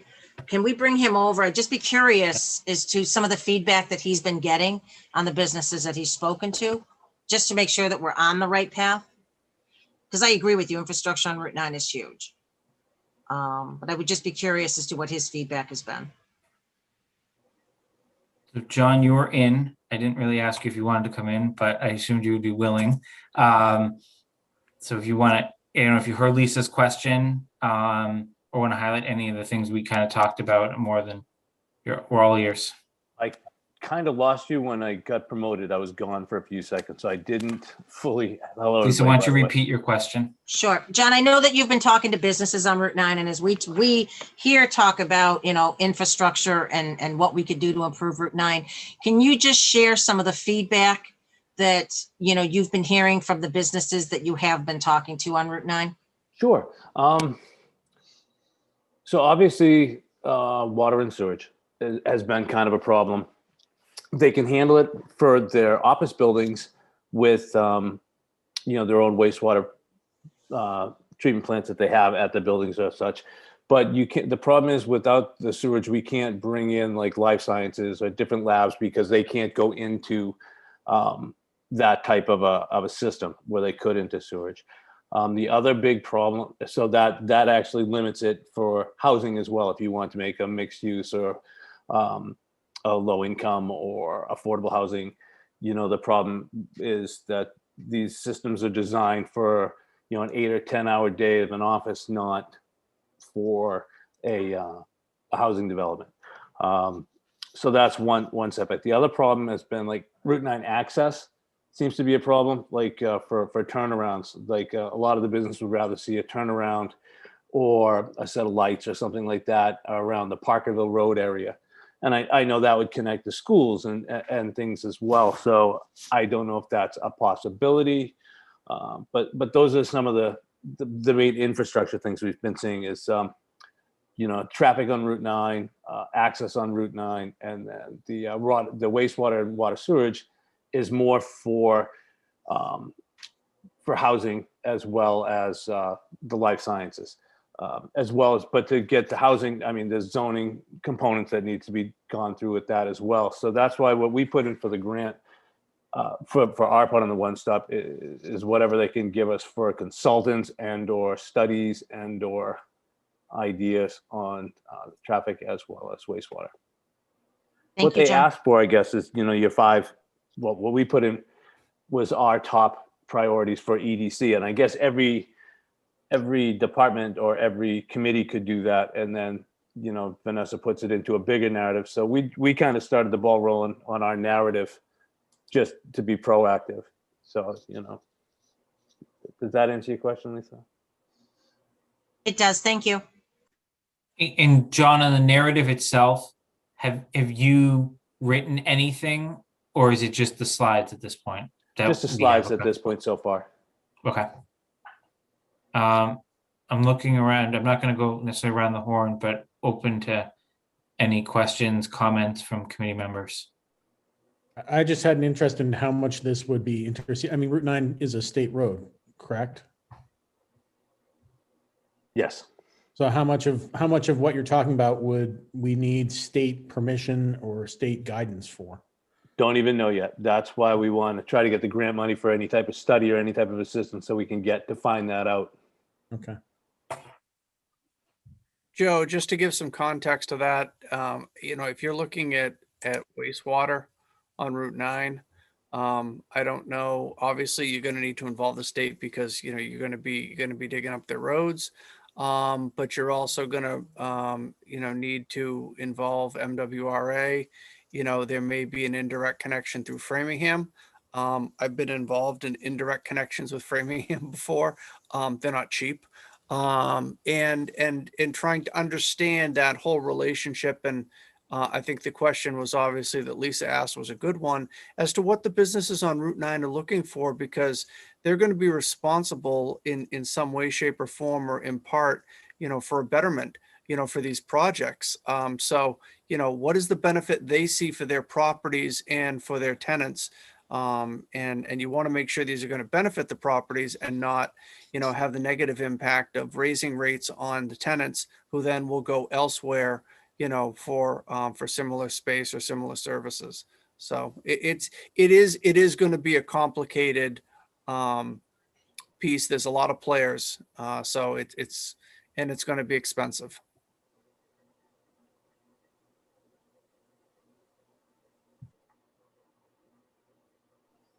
Any If other even comments? possible. Go ahead, John. He was saying it's gonna be expensive. That's if it's even possible for it to tie into these other as well. I mean, I assume that would be part of any feasibility, right? Yeah. That the state, would try to link you up with the right resources. And obviously, this is probably not something we would endeavor on our own. So I think it's nice that the state is, thinking ahead with some of these and trying to connect the dots to help municipalities. But before we get really specific, I'm still more concerned about the process, Lisa. Because, we're not going to meet very much before this 30 days is over. Selectmen aren't going to meet that much. We're in the middle of our budget season. Is there going to really be a focus on this to make sure we submit a submission that is broad and appropriate for what we think the highest and best use of this grant money would be? Kathy, is that in our bailiwick or is that selectmen's? Oh, this is clearly Selectmen. Oh. Sorry. I think, don't you, Lisa? No, I agree, Kathy. And I'm not sure if this is on the agenda for the 16th or not. I think it's worthy certainly of a discussion on the process and how we're going to bring this through and review what does come into the board. So I'll certainly bring it up in our agenda meeting tomorrow, Kathy. I think this needs someone in town under Mark's supervision to be tasked with doing this, that has a full-time job working for the town and has the time to get it done. In all I was looking for capital to do, I think emotion always is more meaningful, but was really, if we think that this is important from an infrastructure perspective, that we just get this on their radar. Clearly offer any assistance for anyone that has expertise in the area or with grant writing expertise, but really just, I think the more committees, boards, et cetera, that submit recommendations that, I'll call it touch each other and work together, it creates a better submission for the town as opposed to, if just EDC was out doing this on their own, no offense, John, right? Like, you're just one committee, you can only do so much, right? But if multiple committees can kind of come together around certain common goals, obviously, at least it probably makes your job a little easier, I imagine, as well. It does. Also, Kathy, there are two other selectmen sitting here that are hearing the comments that are made tonight in the waiting room. So I noticed, and Marika's here too, who I've been told writes lovely grant yes. proposals. So I think your message is heard. Kathy, I just want to make note too that the letter of intent needs to be submitted by April 2nd. The full application isn't due from May 3rd until June 2nd. So there's actually a little bit more time. It's just a letter of intent that needs to be in before April 2nd. But the key is a vote by the executives of the town on what the priorities are, right? So. And I think that's where the discussion is going to be, Yeah. because say you've got, two competing projects for a MassWorks grant, or if a specific grant, you've got to make a decision. What's your priority going to be? Maybe you've got 3 projects that are 3 different separate grants. That's great. Then you can apply for them all. But, I've got a feeling that some may fall under the same category, especially if you're talking infrastructure. So, the board is gonna have to determine what is the priority. And that could take a couple of meetings. John, one thing I noticed when I read your report that wasn't in there in terms of Route 9 was the MAPC study from, I think 2017 or something like that, looking at Route 9 corridor. And I think, they looked at it from Wellesley to, like Worcester or something. But that, I think Route 9 in Southborough is one of the top 3 areas to look at for development. Might be good to add that kind of language into there. John, you're on mute, but I think I heard you say okay, or at least reading your lips. Yeah, you did. Hey, Yeah, hey, well- Jason, I would assume this is not a place for me to express my personal feelings around anything, because, I'm a little bit new. I'm new on this committee. And so, Well, why wouldn't you, I guess, Steve? well, I guess I'm not sure, right? So, having been a resident here for, it's been 17 years, and having actually been in a business that since 1997 that was on Route 9, one of the reasons that I actually wanted to be here was because Route 9 never got developed. I actually think it would be nauseating if we looked like Framingham, or even if we looked like Westboro, not as an insult, but as the way the town has been developed. So, looking at what we are, talking about here, we're talking about how to develop more business income. I mean, just happened to look at one of the slides, and it said 37% of our land is non-taxable. One of the things we could look at is figuring out a way to tax it. So I know that it's an odd thing, but we have a lot that we put into conservation, and we have a lot that we put our town property or whatever. I mean, there's lots of opportunities here to keep us a small looking place rather than keeping us a long place. And, I'm extremely excited that, the bad traffic that goes from, Framingham to Worcester doesn't always stop in the middle of the night in our town. They can, but it doesn't. So, that's one of the things that keeps me wanting to be a Southborough resident. And so, there's other pieces to it. I mean, I like the idea of like turnarounds on Route 9.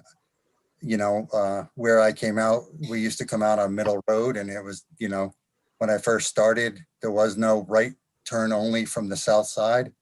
So we just whiz across the traffic and take a left, and then it changed and got much more busy. And then from basically, 85 over to Westboro, there's not a lot of, U-turning ability. So, there's stuff along there, that could connect Southborough, but I'm not sure, looking for a big biotech company to come in for just a wastewater infrastructure improvement the system. I'm not sure that that's like the thing, but That's not, may I speak?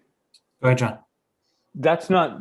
So right now we have about a 23% vacancy rate, 28% vacancy rate, a little higher than some of the than Westboro, Framingham. So we're not trying to just get in new business, we're trying to keep the business we have here. Post-COVID, they're figuring the average footprint of a company in a building is going to decrease by about 40%. So I want to get people in. I want people to know that Southborough is open for business. I'm not trying to build new buildings. I'm trying to just utilize what we have the best we can and bring in a tax revenue to offset, residential taxes. So it's not like I'm trying to redevelop Route 9 to look like Westboro or Framingham or anything like that. I'm trying to make sure that we are as competitive as we can be against Westboro, who's actively pursuing people and businesses to come to their town. Marlboro actively pursuing businesses to come to their town. So it's not just so much the infrastructure Route 9, it's last mile. That's a big thing too that a lot of the companies are looking for. I know Hudson just was part of that last bill for $75,000 for a bus to run from the South Road train station to their industrial parks. Marlboro, Boston Scientific already sponsors buses that run from their industrial parks off. We need to do the same thing, in my opinion. So that's what we're trying to do. It's not just build new buildings on Route 9, develop on the land that's there. It's to make sure the buildings that we have are full, because a full building brings us a lot more money than an empty building. But Steve, I'm very confident that what you just expressed is the majority opinion in this town too. Everybody wants Southborough to look like the little bucolic New England town that it is. We just need some more revenue to be able to continue to not raise real estate taxes in a way that is unreasonable. And when you've got commercial buildings instead of more houses, they don't cost you as much as the houses do. The houses cost a lot as far as services, schools, police, fire, etc. So no one is envisioning Framingham along Route 9, I don't think. But maybe some of the more dilapidated places on Route 9 we could do something with, one at a time, as long as we had the infrastructure to do it. So I think we're all with you as far as what we want for Southborough. We do not want Route 9 in Framingham, for sure. Yeah, I at the think moment, I'm more Mr. worried Wood about the answered, derelict. Mr. Wood, you answered it perfectly. So, I have the same sentiment, having worked here for so long, is that, I can see the vacancy, and, it just, I would get it, I get it, that, driving more people back to this area to increase that, the rental space and, however that works. I understand that. And Steve, I think the important thing to remember is there aren't a heck of a lot of parcels along Route 9, right? Like we have some dilapidated, right? Like Kathy mentioned, but there's only, as you were saying that, I was trying to think about from 495 going pretty much all the way to Framingham, like how is the land are actually developable? I don't know the answer, but I could come up with it in my mind, given that the reservoir spans a good portion on one side for good ways, right? So that was one thing. But two, to remember that all we're talking about tonight is just understanding it's can we get a grant to look at feasibility? No one is proposing any, right? Like that's the whole point is, right? Like understanding the possible or not the possible so that the taxpayers can decide whether we or others build any infrastructure. And the answer may be we do nothing, but at least we've answered a question of don't look here for extra revenue. Or yes, it's possible, but here are the sacrifices, I think is the important part of, what we're talking through. I think it's great. And John, when you mentioned, shuttling services between, from our train station to other towns, having that present would be amazing. I can see where that could benefit the, local businesses to bring folks here rather than having them, train into Boston. They could just come on the train here, a shorter commute, and actually get in and out. I think that's been missing for a very long time. So something like that, I could definitely see that to be an advantage. I'm sorry. A lot of it, believe it or not, is reverse commuters coming from Boston to here. The talent pool for some of these companies they're looking for, like a lot of the kids that graduate college, they're living in the city now, and they're not having cars, and they're coming out here, and they're not being able to get to the building. So that's the other reason it'd be nice to have a bus, the WRTA go further for us, have more stops. I know we have Route 7 and we have a bus in town. Could I tell you where it stops besides in front of Colonial Gardens and I think Turnpike Liquors? Nope, I don't have a clue. And I've been here, I don't know, 40 years now, and I still don't know the bus route. I remember I used to take it as a kid, but that's about it. All right, does anyone have any other questions? I am going to make a motion, but does anyone have any other questions? We obviously discussed the motion. So I'm going to move that the capital planning committee submit a letter to the Board of Selectmen with a copy to the EDC, strongly recommending that any one-stop grant program letter of interest or intent include specific mention of Route 9 infrastructure specific. I'm just going to stop there. Is there a second? Second. Is there any discussion? Obviously, my intent with the motion, obviously, Lisa and the other Board of Selectmen members, John and your EDC you as the only EDC member here, but I know Marika was in the audience not too long ago. Is obviously if this is supported by the overall board, myself and I'm sure anyone else here would be willing to work in collaboration to, get the answers right and continue the process. And Mark, obviously, if you and your team need help along the way or input, depending on the expertise that's needed with our new resident engineer or big buzzwords that may be needed for the short letter now, and obviously a much broader process down the road if needed. We're here. Are there any questions, comments, discussion on that? Jason, I'll just say I didn't hear your motion because I disconnected. Did anyone write it down? I don't know who's doing the minutes tonight. It was basically to submit a letter to the Board of Selectmen with, from the Capital Planning Committee, to work collaboratively with EDC and others to submit specifically for the one-stop grant program, Route 9 infrastructure. And I use the word infrastructure, on purpose, obviously, as everyone can probably tell based on the conversation we talked about here.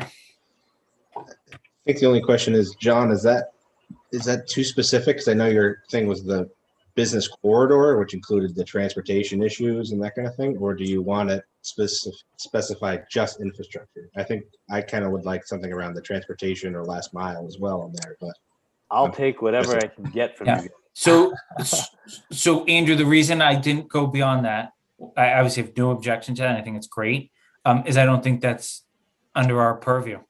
I think we're basically trying to say we think that there's a significant infrastructure / capital item here that we'd like to see considered.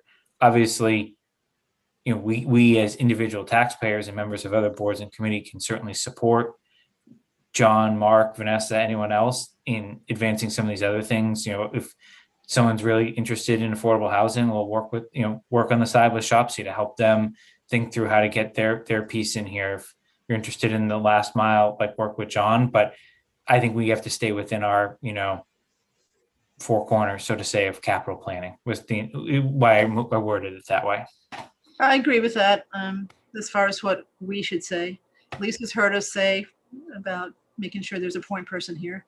So we've got that, but that's not necessarily our bailiwick. So I think that Jason's right. It should be narrow to what our function is.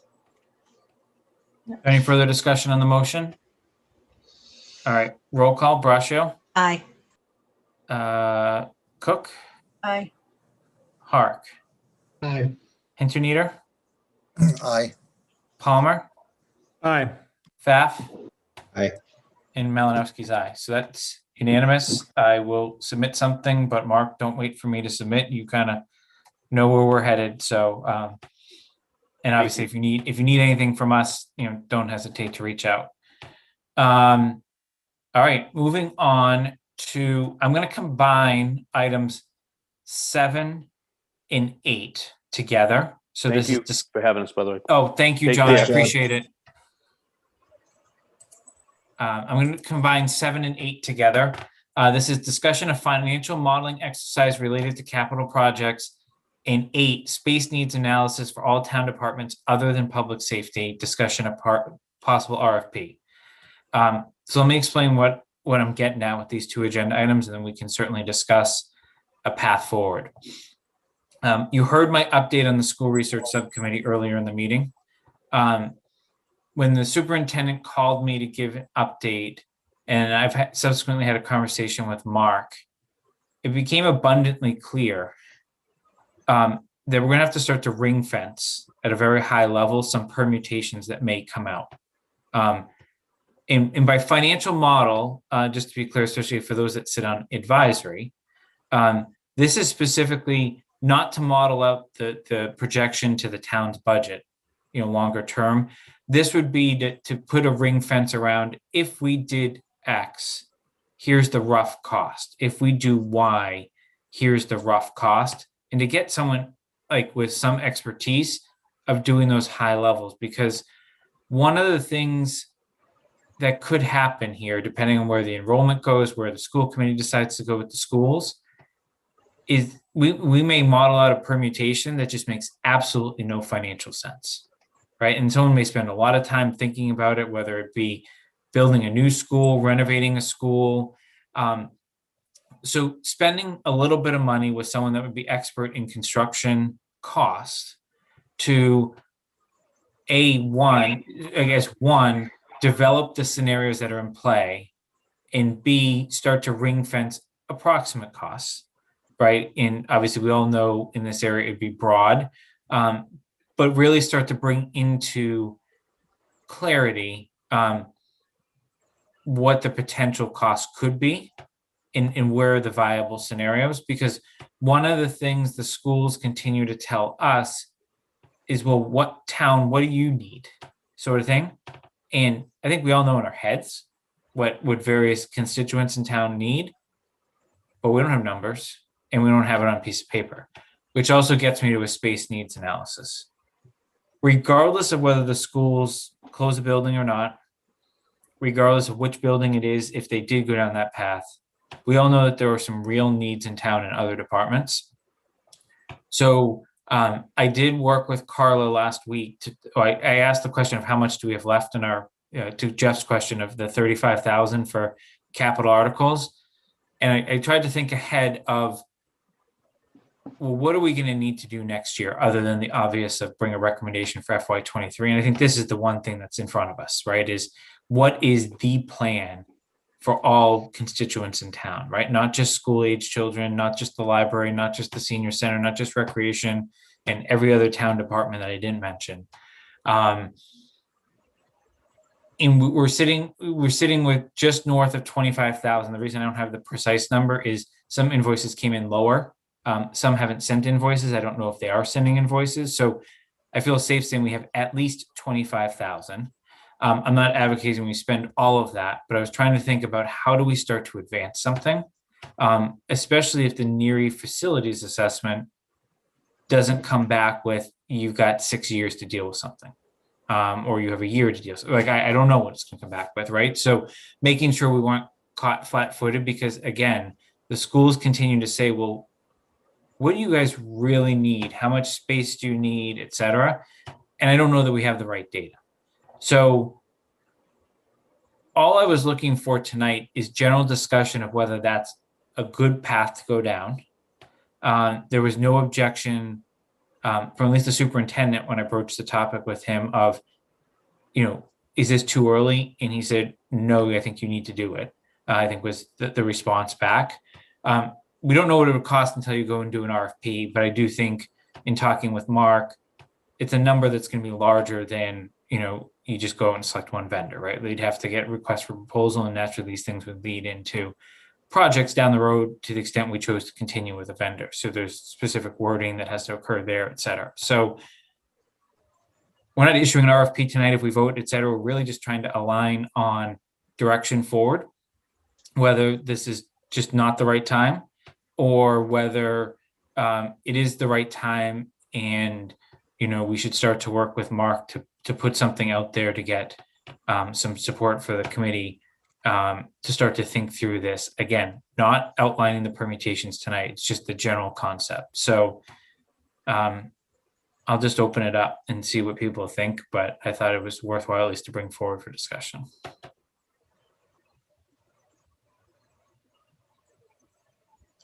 So Jason, I would say, I think it's definitely a good idea. I think it's a right time to do it. And I think the only part I'm trying to struggle with is the scope.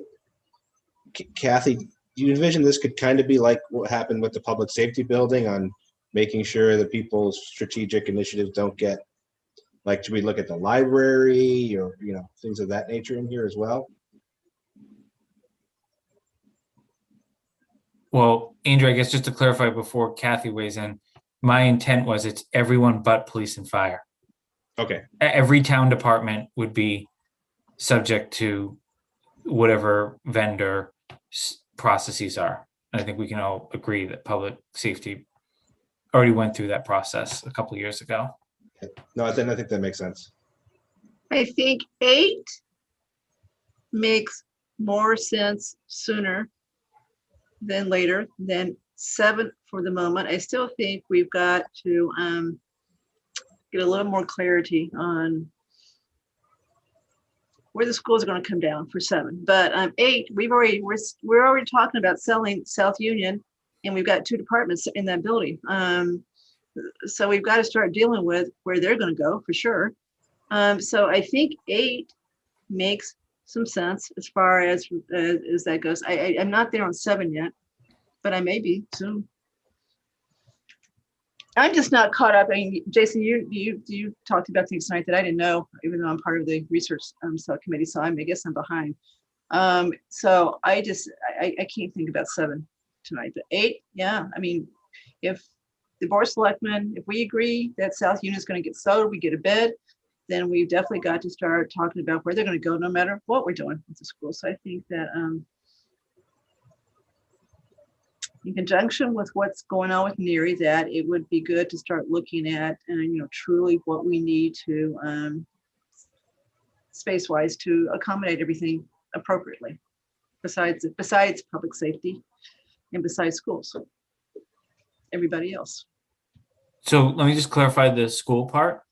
I do think there is an administrative component to that we need to look at the superintendent's space. Not saying we have to solve for it, it's just the town of Southborough. But I think we need to just understand that and have it as a toggle. I don't know.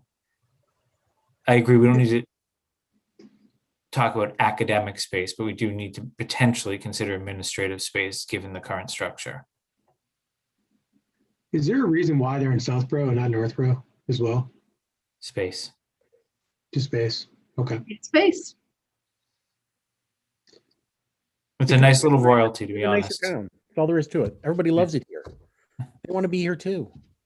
I mean, Jeff, it pays for a decent amount. Like they're paving a parking lot using the rent this year.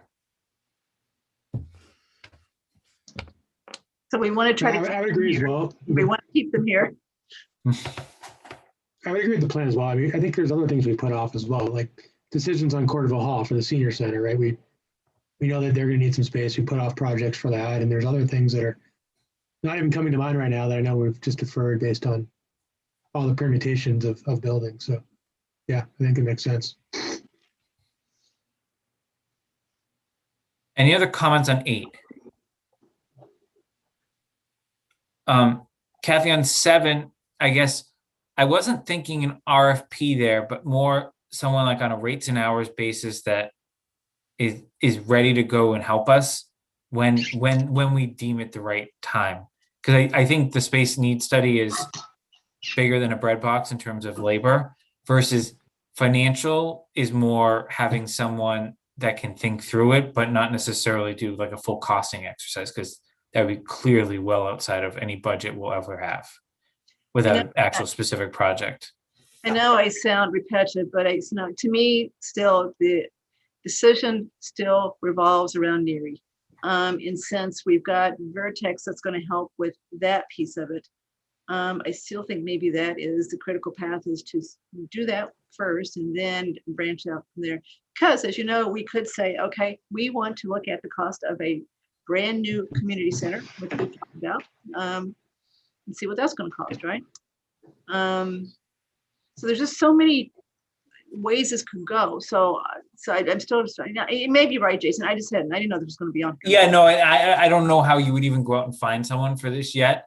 It was more a discussion of a concept versus I think an RFP for space needs is very clear and defined and could easily. So I'm not, I guess I probably wasn't clear. I wasn't necessarily looking for action on 7 tonight. I am looking for action if people are ready on 8. I think the only hybrid on 8 would be maybe looking at Woodward again in more of a layout and what modifications might need to be done. I think that would be a good thing to know from a cost perspective. So Andrew, there's quite a few old townies, as we like to call people who've been here a while, who actually really want us to look at Finn too. So that's what I'm saying. There's a lot of different, when you put, 2 times 2 times 2, you get a lot of permutations here where this could all come down. So that's why I think 7, you could have somebody go all over the place there. I think 8. But Andrew's talking about 8 though, Kathy. No, that's what I'm saying. That's why 8, I think, is Yeah. narrow enough that we can do this by looking But I'm at it. thinking, are we talking about Finn for town departments? That's what they are. And they actually gave some pretty creative reasons that I never thought about for Finn being the one where you put it's the right place in town. It's got a lot of access and da. So they went on and on. So this was Bonnie, fan of Lisa, they called first. Yep. And I did, we just had kind of not thought about that. We thought that that's a small person school. That's what it should be. Well, remember, I don't want to get off on a tangent on Finn, but remember that the Finn is the only school with Expansion. Woodward, you cannot expand. Yeah. Right, because of the footprint. Finn, you could down the road. So if you're wrong with your enrollment, obviously, if you go a different direction, you build a new NERI or you significantly renovate NERI, then that's less of an issue. But yeah, it has to stay on the radar screen. So Andrew, I guess I hear what you're saying. So when you do a space needs analysis, the first thing you do is you basically get all the departments in a row, right? Like each department would have a one-on-one with the architect, usually is typically, but there are non-architects that do it too. And they're going to put together a wish list. I'm telling you, we're going to have hundreds of thousands of square feet. I'm just warning everyone, right? Like if you kind of look at version 1 versus like version 5. So it's going to be aligning on what the true space needs are first. And then once you actually align on that and everyone's kind of in agreement, like, yeah, recreation needs X thousand square feet, and this will solve their needs for the next 20 to 30 years, then someone can just put that in buildings, whether it be Woodward, Finn, NERI, or new, right? And then figure out what the right permutations, because again, it goes to whoever said Corderville. I think Jeff, you said that, right? It's, what do we do with the parties that are in South Union, short-term and long-term,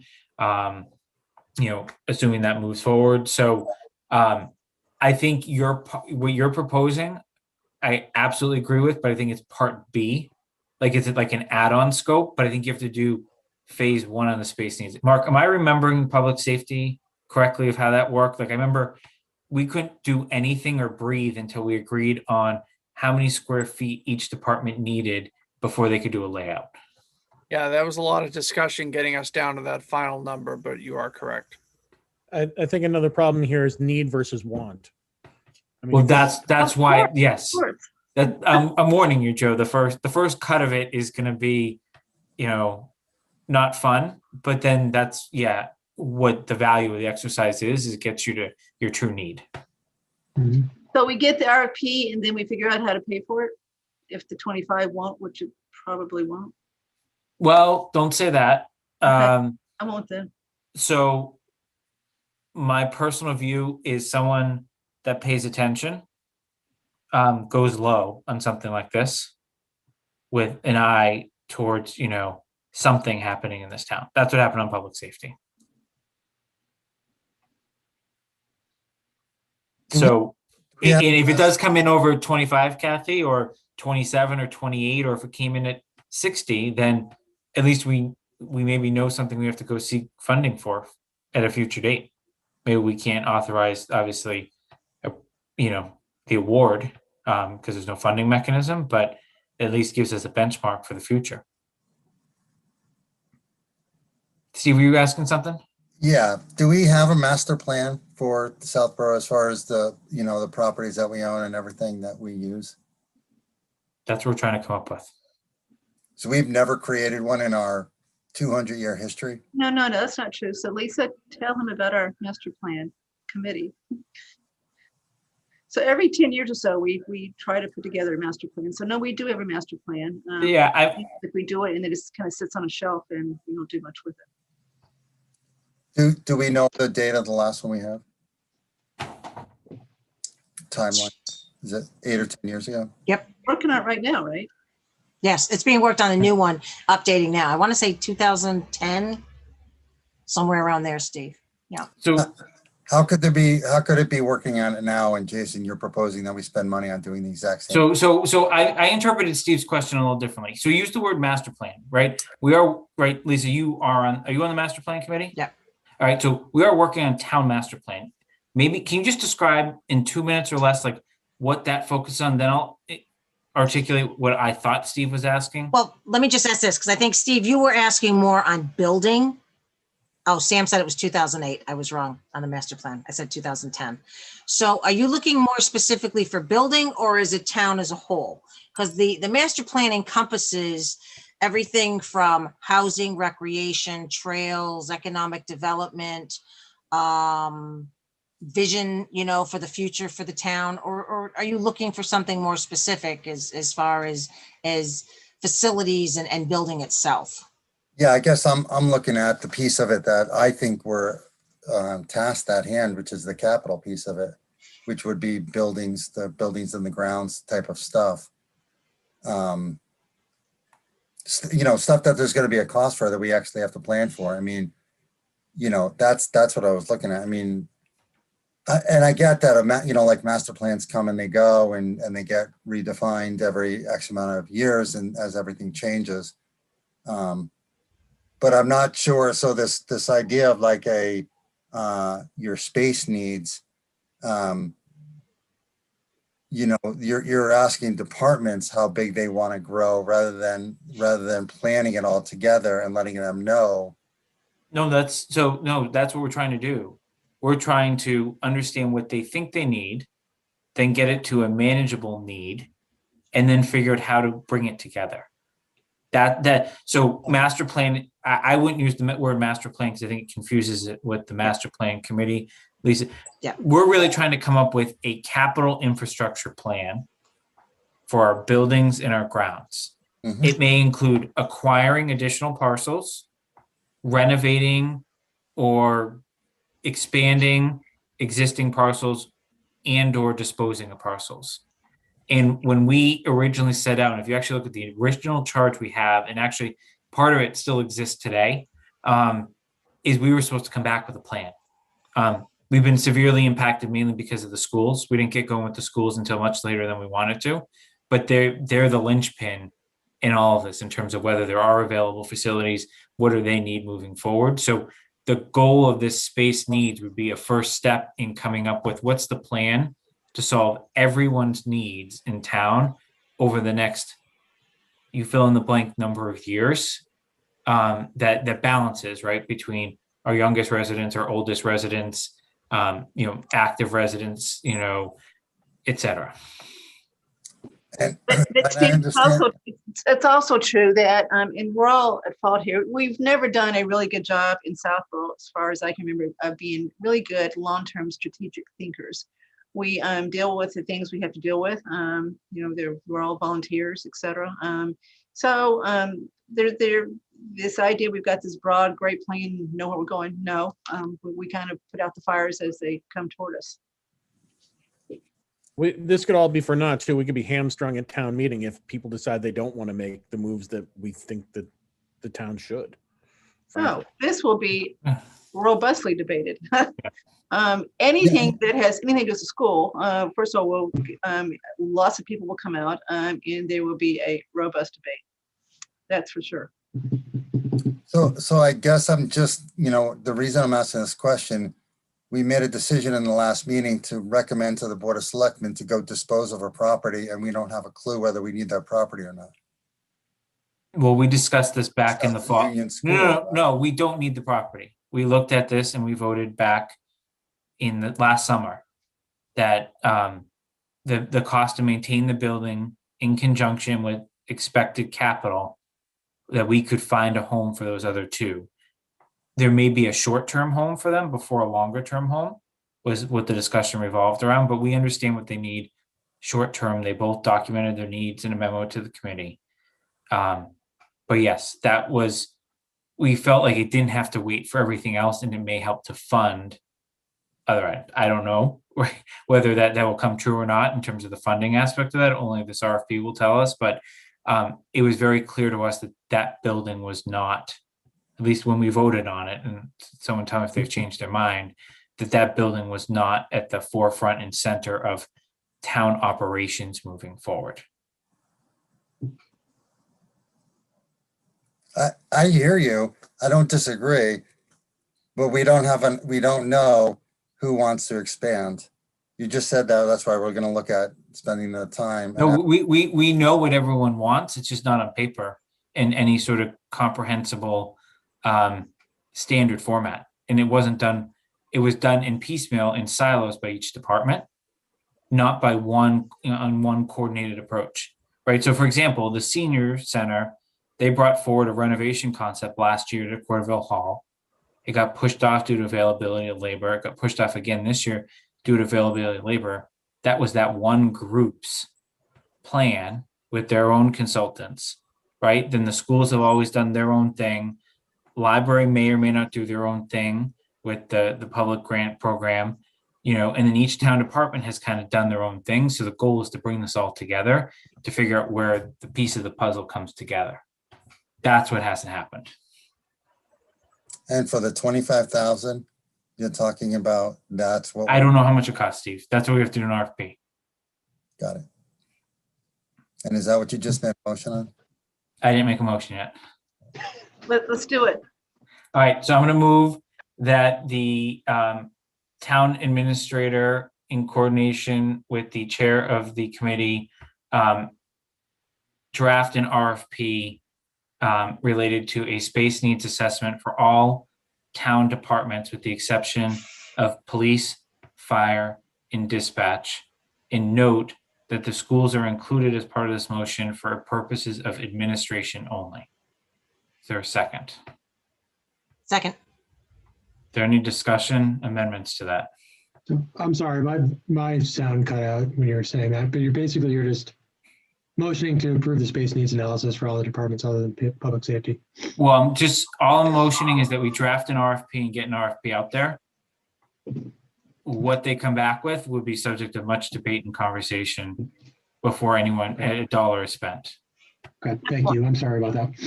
So even if someone gives us a bid, Jeff, for $2, the committee will still discuss that, what they're planning to do. Is that the right thing for the town? Is it the right vendor, et cetera? That'll all be done in part of a public meeting. Okay, thank you. And I guess, Mark, I said RFP, but should it be RFQ? I think RFQ is probably the correct form, Jason. I think if, I can go back and take a look at what was issued for the study committee. And I then, wouldn't have even been on it then, I don't think, but yeah, if we can find it. yeah, well, I'm sure I can undo all the EAP work and find that document. We can work from that. Okay, so I'm going to, go ahead. Sorry, Kathy, what'd you say? Just say RFP/RFQ, whichever one it is in the motion. Okay. I think I'm just gonna, just for sake of completeness, I'm gonna withdraw my motion and move the same comments, but add RFP and RFP/RFQ. Is there a second to that? Second. All right, so any further conversation? All right, roll call vote. Braccio, Aye. Cook, Aye. Hark, Aye. Hinterneeder, Aye. Palmer, Aye. Pfaff. Aye. And Malinowski's aye. So that's 7-0. We'll come back with a timeline, but it's at least 30 days, right, Mark? And I know you're not gonna have this done tomorrow, so. Yeah, we've got several RFPs we're working on right now, so we'll put this in the queue. Okay. Meeting schedule. So I already previewed this, but again, 3/24 with advisory. And I will let you know once Mark and Brian and Karen come back on Newton Street if we need to call a quick, hopefully half-hour-ish type meeting to round out our thoughts on that. I would encourage, because we can't deliberate and obviously or ask questions as a group, if you get the spreadsheet from Mark or Brian or Karen and have specific questions to facilitate that meeting better, certainly reach out to them individually to get whatever answers you need to formulate a vote one way or another on path forward there related to construction. Any questions on schedule? And then once we come out of the 24th, I'll set a meeting schedule from there based on where we're at on the RFP and if there's any additional business before town meeting. But I'm expecting, unless there's a no vote from Board of Selectmen on anything or a no vote from advisory on something, it's gonna be a lighter April. And really then we'll turn our focus to FY23 once everyone emerges from town meeting, which is the end of May. Any questions on that? Any public comment? For other business, Kathy, I know you had something. Does anyone else have anything else? Yeah. All right, go ahead, Kathy. So everyone, I will be resigning from this committee tomorrow. The advisory bylaw that's in place right now prohibits advisory members who are on other committees from being able to vote, discuss, participate, be part of the quorum for the meeting when that other committee is in front of advisory. So the math that we've got in advisory right now is as follows. It's a 9-member committee, but we've got 2 vacancies. So our quorum is 5, but we only have 7 people on it. 3 of those 7 are sitting here tonight. So if the 3 sitting here tonight can't vote or participate, the minute that you guys walk in the room, we have no meeting. So because we're down to 4, which of course is inappropriate. Advisory definitely needs to consider the capital plan. It's a big part of the budget. So I will resign tomorrow, which will get us back up to 5, so that when we see you on the 24th, we'll be able to talk to you and we'll be able to vote and continue our meeting. Jason he will not be able to vote on the capital plan within advisory, but that's okay. We'll still vote. And then Andrew will have to decide what he's going to do. But with me resigning, we solved at least the immediate problem as far as making sure we've got 5 people when we see you guys on the 24th. So you guys are so great. And, the new ones, Jeff and Joe and Steve, you started off with a bang too. So you guys are going to be great. And I kind of hate to do this, but I have no choice because that's what the bylaw says. We didn't know this. We didn't do this on purpose. Jason, so Andrew and I, we joined from advisory. Jason came the other way. So we really just didn't think about it till we started thinking about it and went, wait, we got a problem here. So that's your background. Well, Kathy, I thank you for all that you've done on the committee. I'm just wondering if there's another way. What if you didn't vote, but you still had input? And does that still go against what the bylaws for advisory require? Yeah, so it's even a quorum. And we've checked too, Lisa, with the people so 2008 is when the advisory bylaw was changed to add this ability for advisory to be on one other committee. Each member can be on one other committee, right? They have to be appointed. Advisory has to approve it. But Al Hamilton and John Butler were both the instigators of that. And so they were just adamant, and they were actually right. Advisory should be very independent. They should be looking at the budget as a whole. They should not have, favorites.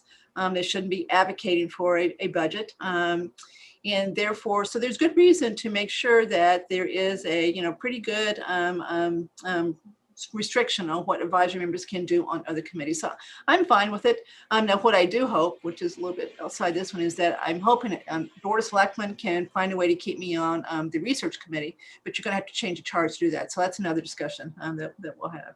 But this is definitely the right thing to do for now, because we definitely need we can't not vote on the capital budget for town meeting. That would we'd look a little silly to get up there and say, oh, we couldn't weigh in here because we had too many people on capital planning. Well, again, thank you, Kathy, for your dedication, all you've done. I think you bring a tremendous value to this committee, and you will definitely be missed. So Well, Lisa, thank you. I love working with you, so thank you very much.